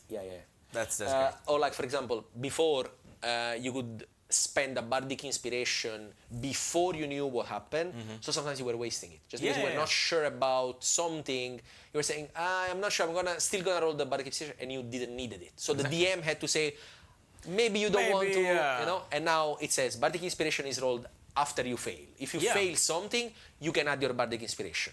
And Yeah, the DM just has to tell you that you failed, full stop. Exactly. Doesn't So have to your tell you by bardic how much, but then you can obviously decide whether you want to try it or exactly. not. And you're still expanding that bardic Yeah, yeah. inspiration, so you tried. You know, it Exactly. gives you an option to roll Exactly. something extra and... Happens, man. Happens like 6 times every episode. Yes. Yeah, I mean, listen, as a bard, I make sure to give Yeah, out my bardic inspiration anytime I can. absolutely. Because That's I what you know want to that do, sometimes maybe you lack one or two to succeed at something. But what I'm saying is like every time, like wait until he tells you that you failed before you Oh know my that God. you failed. Oh like, my God. Every time. Michelle, roll your die and tell the DM what the fuck you do. Don't decide that you fail. Just tell him. He knows. Tell him if you failed Well, or not. sometimes I do, but anyway. So that was just general quality of life. Yeah. Oh my God, stuff. we crashed out on that one. Yeah. Number 2, weapon masteries. Weapon Masters were a great addition. I think Weapon I masteries like them. a very good addition. It lets you be useful even when you fail, and I think it's on the Yeah. right track to have marshals be more functional and useful later on. Thank you very much. I think it just needs to be built up on a little bit more. Not the masteries themselves, just marshals in general. Yes. But the masteries is a very good, cool. very good thing. And honestly, personally, masteries, is it exclusively martial? Is exclusively martial. I'm upset for one thing. Yeah. Monk doesn't get it. There is not a masteries for unarmed strikes, which I think the monk deserve. What would you do as an effect? Well, I mean, it's technically something the monk can do, which is either push or pull someone. But for example, you could slow. Like there is the slow mastery. You could hit someone like in the leg. Yeah. And they slow down, so they lose 10 feet of their movement, like the slow property of the longsword. Or, Maybe a little bit too powerful, but maybe lose a reaction kind of. but that's the thing, the longsword does it. Why is it too powerful? Yeah. Why someone can do it with the longsword? Because with the longsword typically would hit at most 4 times. If No, you at have most very high level. 2 times. Say 2 times. Let's say as a fighter, 20 level fighter can do it 4 Yeah, times. 4 times. Monk at level 20 can hit 4 times. But unarmed strikes. That's what I'm saying. So it's the still same. 4 times, yeah. 5 times the monk, 5 but times, still. yeah. Like the average speed of the monster is 30 feet, so they I would can still see be, that happen, Tom. you know, like why they're the only one who don't get it. I'm happy that the rogue and ranger get it. Absolutely. The barbarians Paladin get it. gets it. Paladin gets it. Fighter obviously gets it. Those 5, no problem with that. Why not the monk? Huh. Not the monk. Also, why, if you make a Gish character, Valor Bard, why don't they get it? Or the Wizard Blade Singer, why don't they get it? Yeah. It would make sense that once you enter that subclass, not at level 1, You should be, but once you enter, if you choose to be a Valor Bard, you are clearly a melee, most likely a melee fighter. Let me just fix my microphone. Sorry, guys. Is that okay? Yeah. We're gonna cut it. We're gonna cut it. Nah, it's fine. It's fine. gonna Need cut to it fix it. So yeah, weapon masteries are great. I think Valor Bard and Wizard Blade Singer, they might get. Give them 1. Yeah. Give them 1. You know, fighter gets 3. Ranger and rogues and paladin, they get 2. I think barbarian gets 1 or 2 as well. Give them 1. I think it's related to the master. I really don't understand the variety of masteries because you can change the mastery. Yeah, but the mastery is attached to the weapon that you Yes, use. yes. But so yeah, that's my point. You can change the mastery that you are based on the weapon that you are going to be using. But you also have to change your mastery. Yes. But how often do you change your weapon? Well, Like, very quickly. You know what I it mean? depends. It depends. It Like ties into the fantasy that a fighter has like a long sword and a great sword and Yeah. a maul, you know, and they 2 change- daggers and changing and using different weapons in combat, which I think is a great fantasy to have because it would also give a little bit more variability to the way the fighter is played based on the kind of weapon that they use. Yeah. But it's still lost on people. It's still It, lost it on is the lost player. on people because we tend to stick. Well, like we start with a fantasy of how Yeah. my warrior fights, Yeah. which is either sword and shield, or 2-handed weapon, or 2 weapons, Yeah. or ranged. Or ranged. And then I stick to that. Yeah. but it still gives you the option. Like if you want to be, a whole inclusive weapons. Yeah, that's what I'm imagining, like a fighter in Which the the thick of fighter battle, can do like, that, because yeah. the fighter can. First of all, they get more weapon masteries than everybody else. Yes. I think they end with like 4 or 5 weapon masteries, and also they get the ability to apply certain weapon masteries that don't belong to that weapon.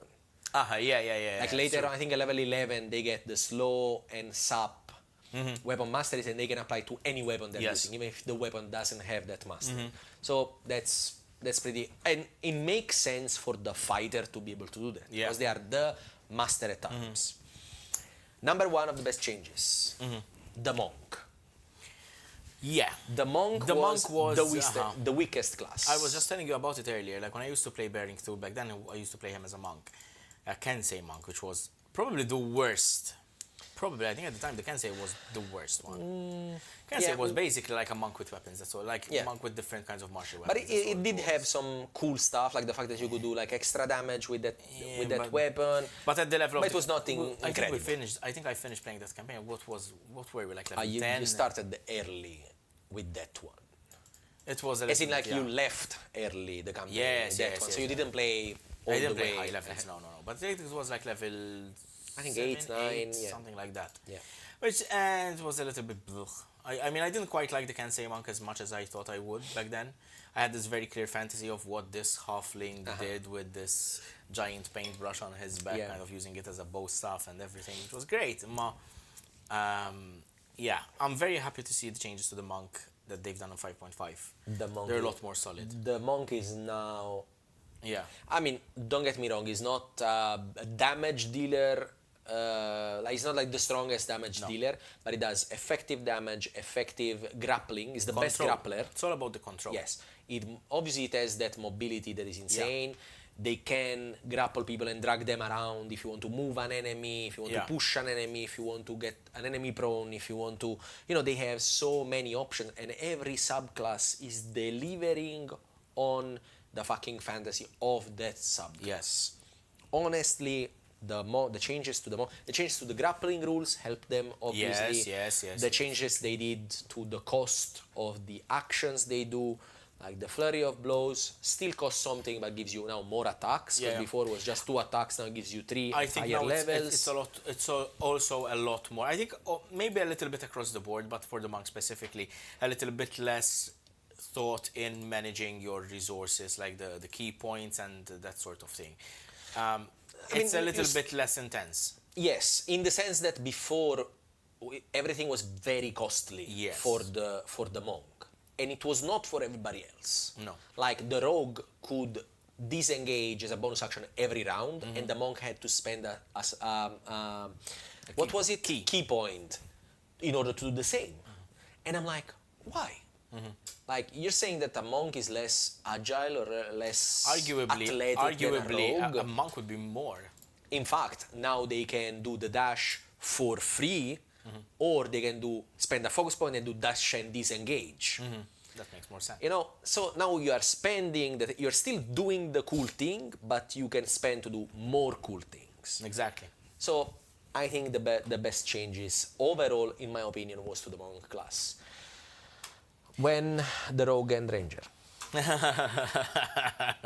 Those need help. You're never happy, are you, Peppe? Those need help. It's never enough with us players. And I have the solution to that. Because my changes would be that not only all the marshals get the weapon masteries like they do, but all marshals, barbarian, fighter, rogue, monk, paladin, and ranger, they all get battle maneuvers as per the battle master. Now, so then how would you improve battle master? Okay, or just eliminate it completely? What would you do? I would do either one of the two. Like, in my opinion, I would have not republished the battle master. Okay. And use the battle maneuver for either for the entire class of the fighter, making it the fighter thing. That makes more sense to me. Or give the battle maneuvers to everyone, and they're never gonna be as good at it as the battle master. Now I've written there. I don't know if you Yeah, I had a look read at through it, but so battle maneuver maximum 1 per round, like the weapon mastery. Yeah. Doesn't matter if you do 4 attacks. You can only apply the mastery once. So you can only do 1 battle maneuver per round. You start with 2 maneuvers known, which is equal to your proficiency bonus. Yep. And then, and you have 2d6 to fuel your maneuvers. So you spend the d6, because every maneuver tells Yeah, you, so roll a d6. d6, and blah, blah, blah.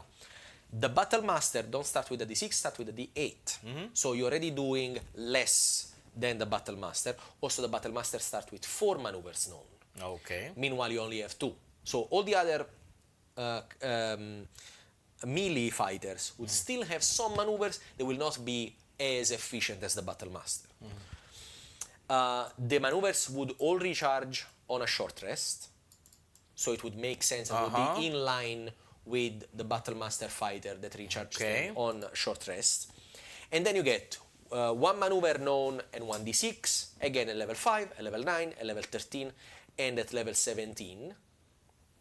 Which is basically when your proficiency bonus increase.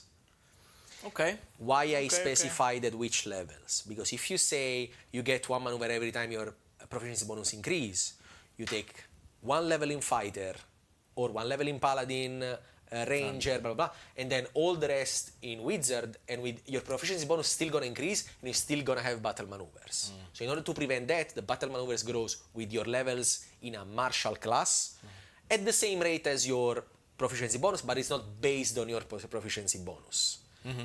So you end up having a total of 6 maneuver and 6d6 to use the maneuver, which is less than what the Battle Master get, because the Battle Master ends up, I think, with 8 maneuvers known and 10 d, and at this level, the Battle Master is at d12s for the maneuvers.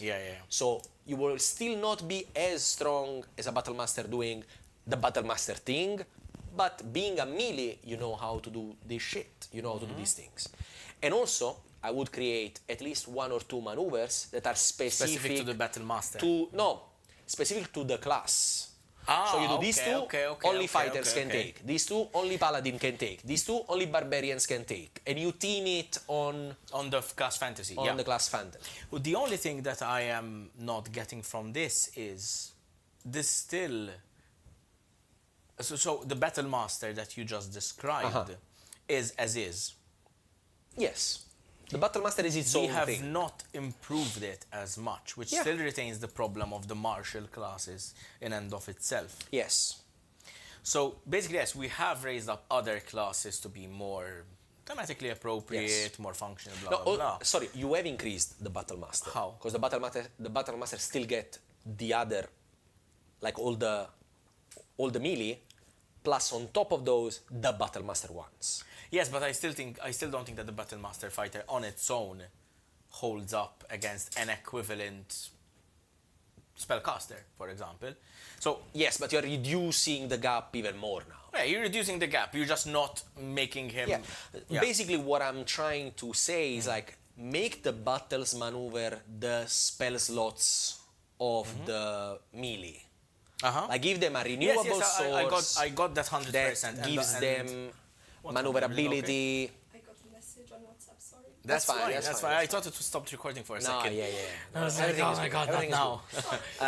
So you have a renewable pool of dice 100% that you can use to do more than just damage. That is exactly what I would like to see for the martials, in the sense, like the equivalent of spell slots, but for non-spell abilities. Yes. And I think it could go for a little bit beyond martial maneuvers, kind of like Battle Master maneuvers. You know, it could be something a little bit more, I don't know, maybe I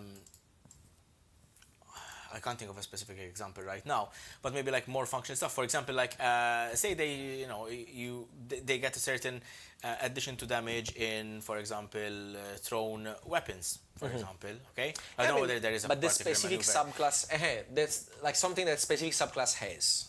Yeah. But my point is that there could be a lot more room to grow and expand if battle maneuvers would be the spell slots of martial classes. Yeah, because And like my idea is when I read it the first time, I was like, yeah, kind of like you're just kind of like scavenging from one class to give it to another. But now that we discussed it, it makes sense to me that it would be that.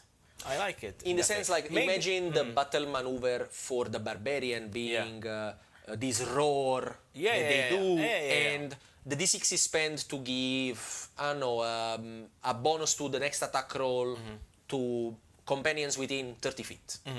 Or a roar, deduction to an enemy. Or the enemy has to roll wisdom saving throw or be frightened. Yeah. That's pretty much the equivalent of the fear spell. Yeah. You're giving the fear spell to the barbarian, making it so that it's a narrative thing and a personality. Like if I choose that battle maneuver, is because my presence in battle is so fearsome that enemies around me are affected by the frightened condition. And it's a consumable thing, so they can't do it all the time. Yeah.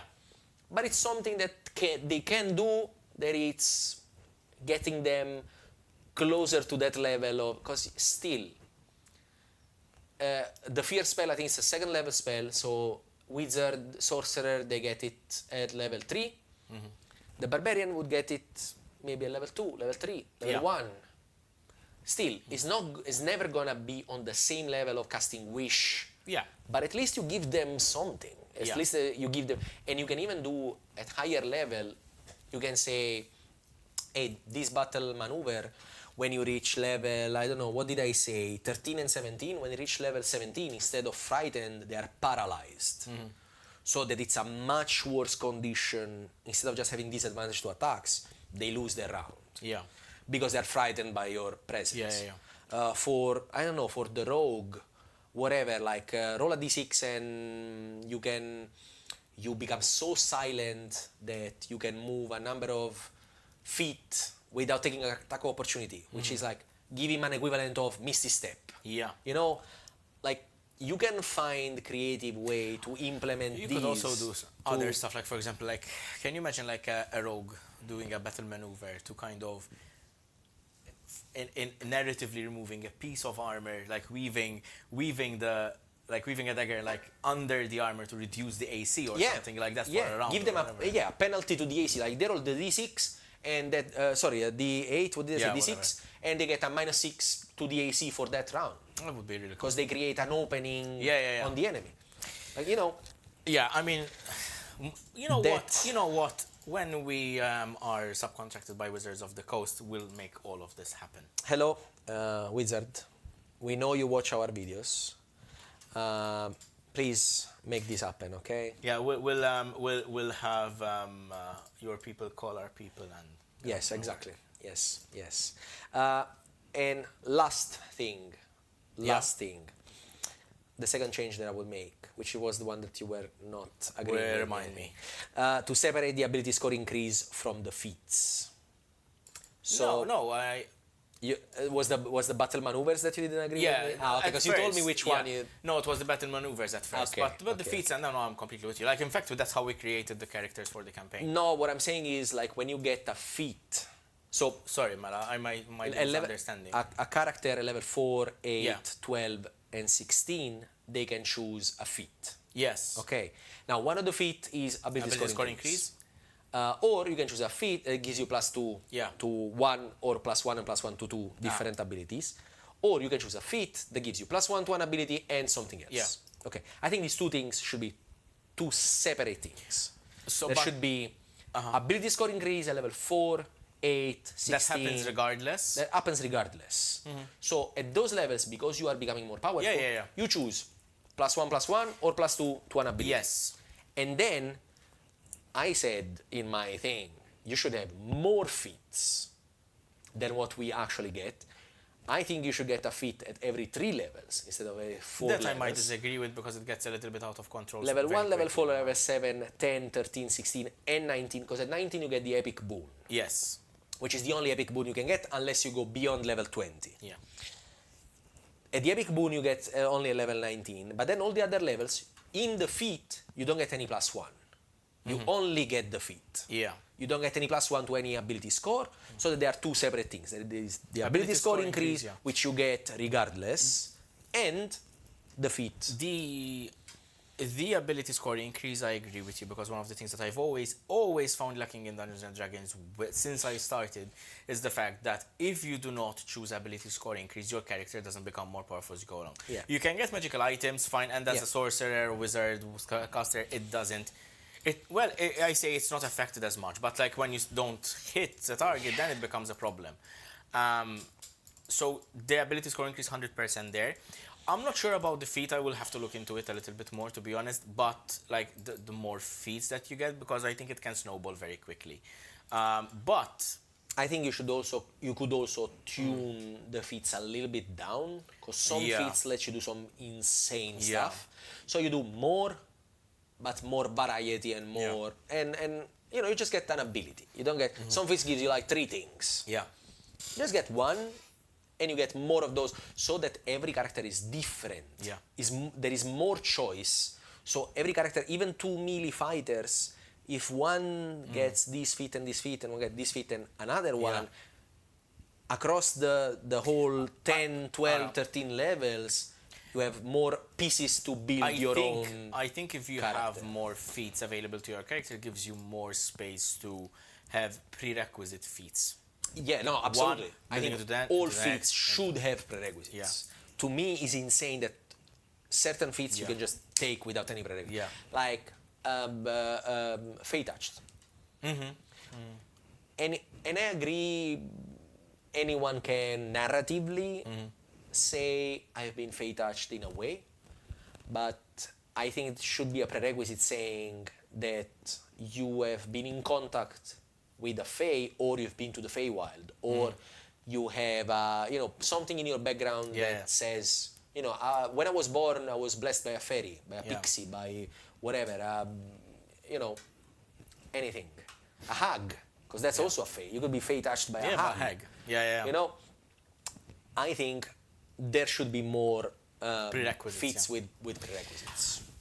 This was a very interesting chat. To be honest, it took me back to the times when we used to actually call and discuss this Yes. shit. So all in all, I think we can both agree that across the board, 5.5 is an improvement on 5.0. Absolutely. Undoubtedly.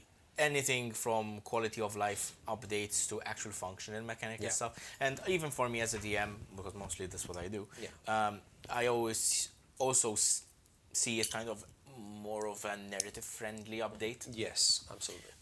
It has been taught with more narrative in mind. I think it has been designed with the idea of where D&D is on a public scale. Yeah. Which people watching Critical Role. What space it has in the world, in the real world. So absolutely, 100%, I see it as an improvement. And to be honest, I think we picked up 5.5 almost immediately. Like we did, yes. Not much after it came out. No, literally. I mean, we started the campaign 2 months ago now. We started the campaign. We started playing it in April. Yeah, playing it a long time ago, but airing the campaign, I would say 7 weeks, 8 weeks ago. We are on episode 5, 6. So 6. We just finished episode 5. We just released episode 5 last yes. week. Yes. I'll try it this week, and next we're gonna have a break, and then we'll go with episode 6. Well, we're not gonna have a break. What are we gonna have instead of the break? We're gonna have Chronicles chat, where I am a goblin in it, basically. Yes. We're gonna see our DM talk everything about the campain, about the world. There was a bunch of questions in our Discord. First and foremost, shout out to our Discord people. We have a Discord channel. The link is always in the description, so please go ahead and join us. It's a whale of a time. There's some goblin people there. They're so hilarious. So sometimes questions pop up, and I thought it would be a good idea to maybe address some of those questions. What is the format called? Chronicles chat. Chronicles chat. We're calling it Chronicles chat. Where basically I wanted to be a little bit stupid with the intro. It was late at night. And I've seen that. It's actually on Patreon right now. The intro is me being a goblin. I just love Firefly. You'll see what I mean. Actually, probably by the time this comes out, it would have already come out. But you gotta go and watch it, because you can understand this sigh just once you've watched it. Jade, is it true or not? She was filming me I was Yes. filming it. and trying not to laugh. You'll see. You'll see. Go check it hilarious. out. Honestly, I think that's the thing that I struggled filming the most since we started. Mostly because I love Firefly as well, so obviously I was getting was a call, yeah. The reference. Yeah. But yeah, it was not easy. But yeah. Anyway, so we have Chronicles chat. Probably already out by the time this So episode comes out. you were saying we have Yeah. switched. Well, not switched. We have started with 2024 edition with 5.5. Yeah, we started 24 edition immediately. Like my point was, it was so easy to pick up, and it was such a good improvement that we did not feel the need to Yeah. either co-opt some rules or transition some of them. Just picked it up entirely and started. Pretty from much. it. Yes, pretty much. So 2024 was cool. Also, Wizards, I've just solved all your problems with these 2 changes. Solved all the Done. problems about 5.5. You know he can be one of your game designers. right? Easily. And just Easily. as long as you can provide the jet so that he can travel every Saturday and we record, I'm fine. I mean, to be honest, I don't need to be in the United States to make stat blocks. Well, thank God for you. You know, you can just hire me, and I will gladly. You tell me which monster you want, I'll make it. Remote work is a thing now, guys. Remote Come on. work, yes, Since COVID. please. Let's have a call. Let's have your people call his people. Yeah, let's have your people call our people and make a. I can make an Epigeeks bestiary. You can buy bestiary of monsters. Just.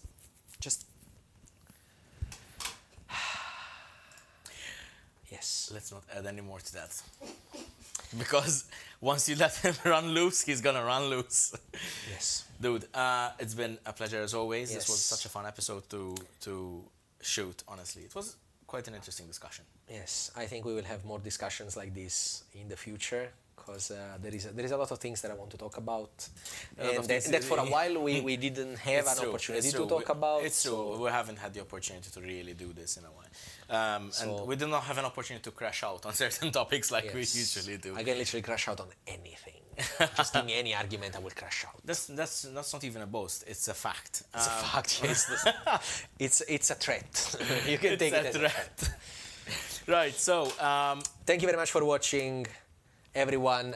Thank you for sticking with us for 2 hours. ish. Yeah, over. Good. To include the intro. Good. Thank you for staying with us. Go check out our Patreon. Thank you to our Patreon. 100%. You are fantastic people. You love us. We love you more. If you want to become a Patreon, go in the description. There is going to be a link to all our social media, including our Patreon. Absolutely. Also, you get to see special content. Yes, You yes. get to talk with the DM in private chats. You get to see our short rest, which is a short video that we record. Exactly after the campaign Exactly, stops recording. with the heat of the session still inside of us, and in most of those, I am absolutely devastated. For the last couple of ones, for sure. Yes, in every short rest, I am devastated. We have a couple of very funny ones with Bernard being Madonna, the Bernard. first one was. So go check that out. Yep. Become a Patreon and get a bunch of extra stuff. If you cannot become a Patreon and you want to still help us, share the video, like, Subscribe. put a fucking comment in the description. Not in the description. You cannot Yeah. put a comment in the description, but in the comment section. Yeah, so there's always that, and yeah, basically, I think you covered all of it. If you haven't caught up with our campaign, it's proceeding wonderfully. We've got some really good episodes coming up by the time this video airs. Yeah, you're in for some, well, For some trauma. stories. For some trauma. We're all in for some trauma. I was asked to deliver, and much like a postman, I have. Yes. Thank you so much for watching. We'll catch you next time. Yeah, the usual stuff. Peppe already told you. Keep being geeks. Be an Epigeeks.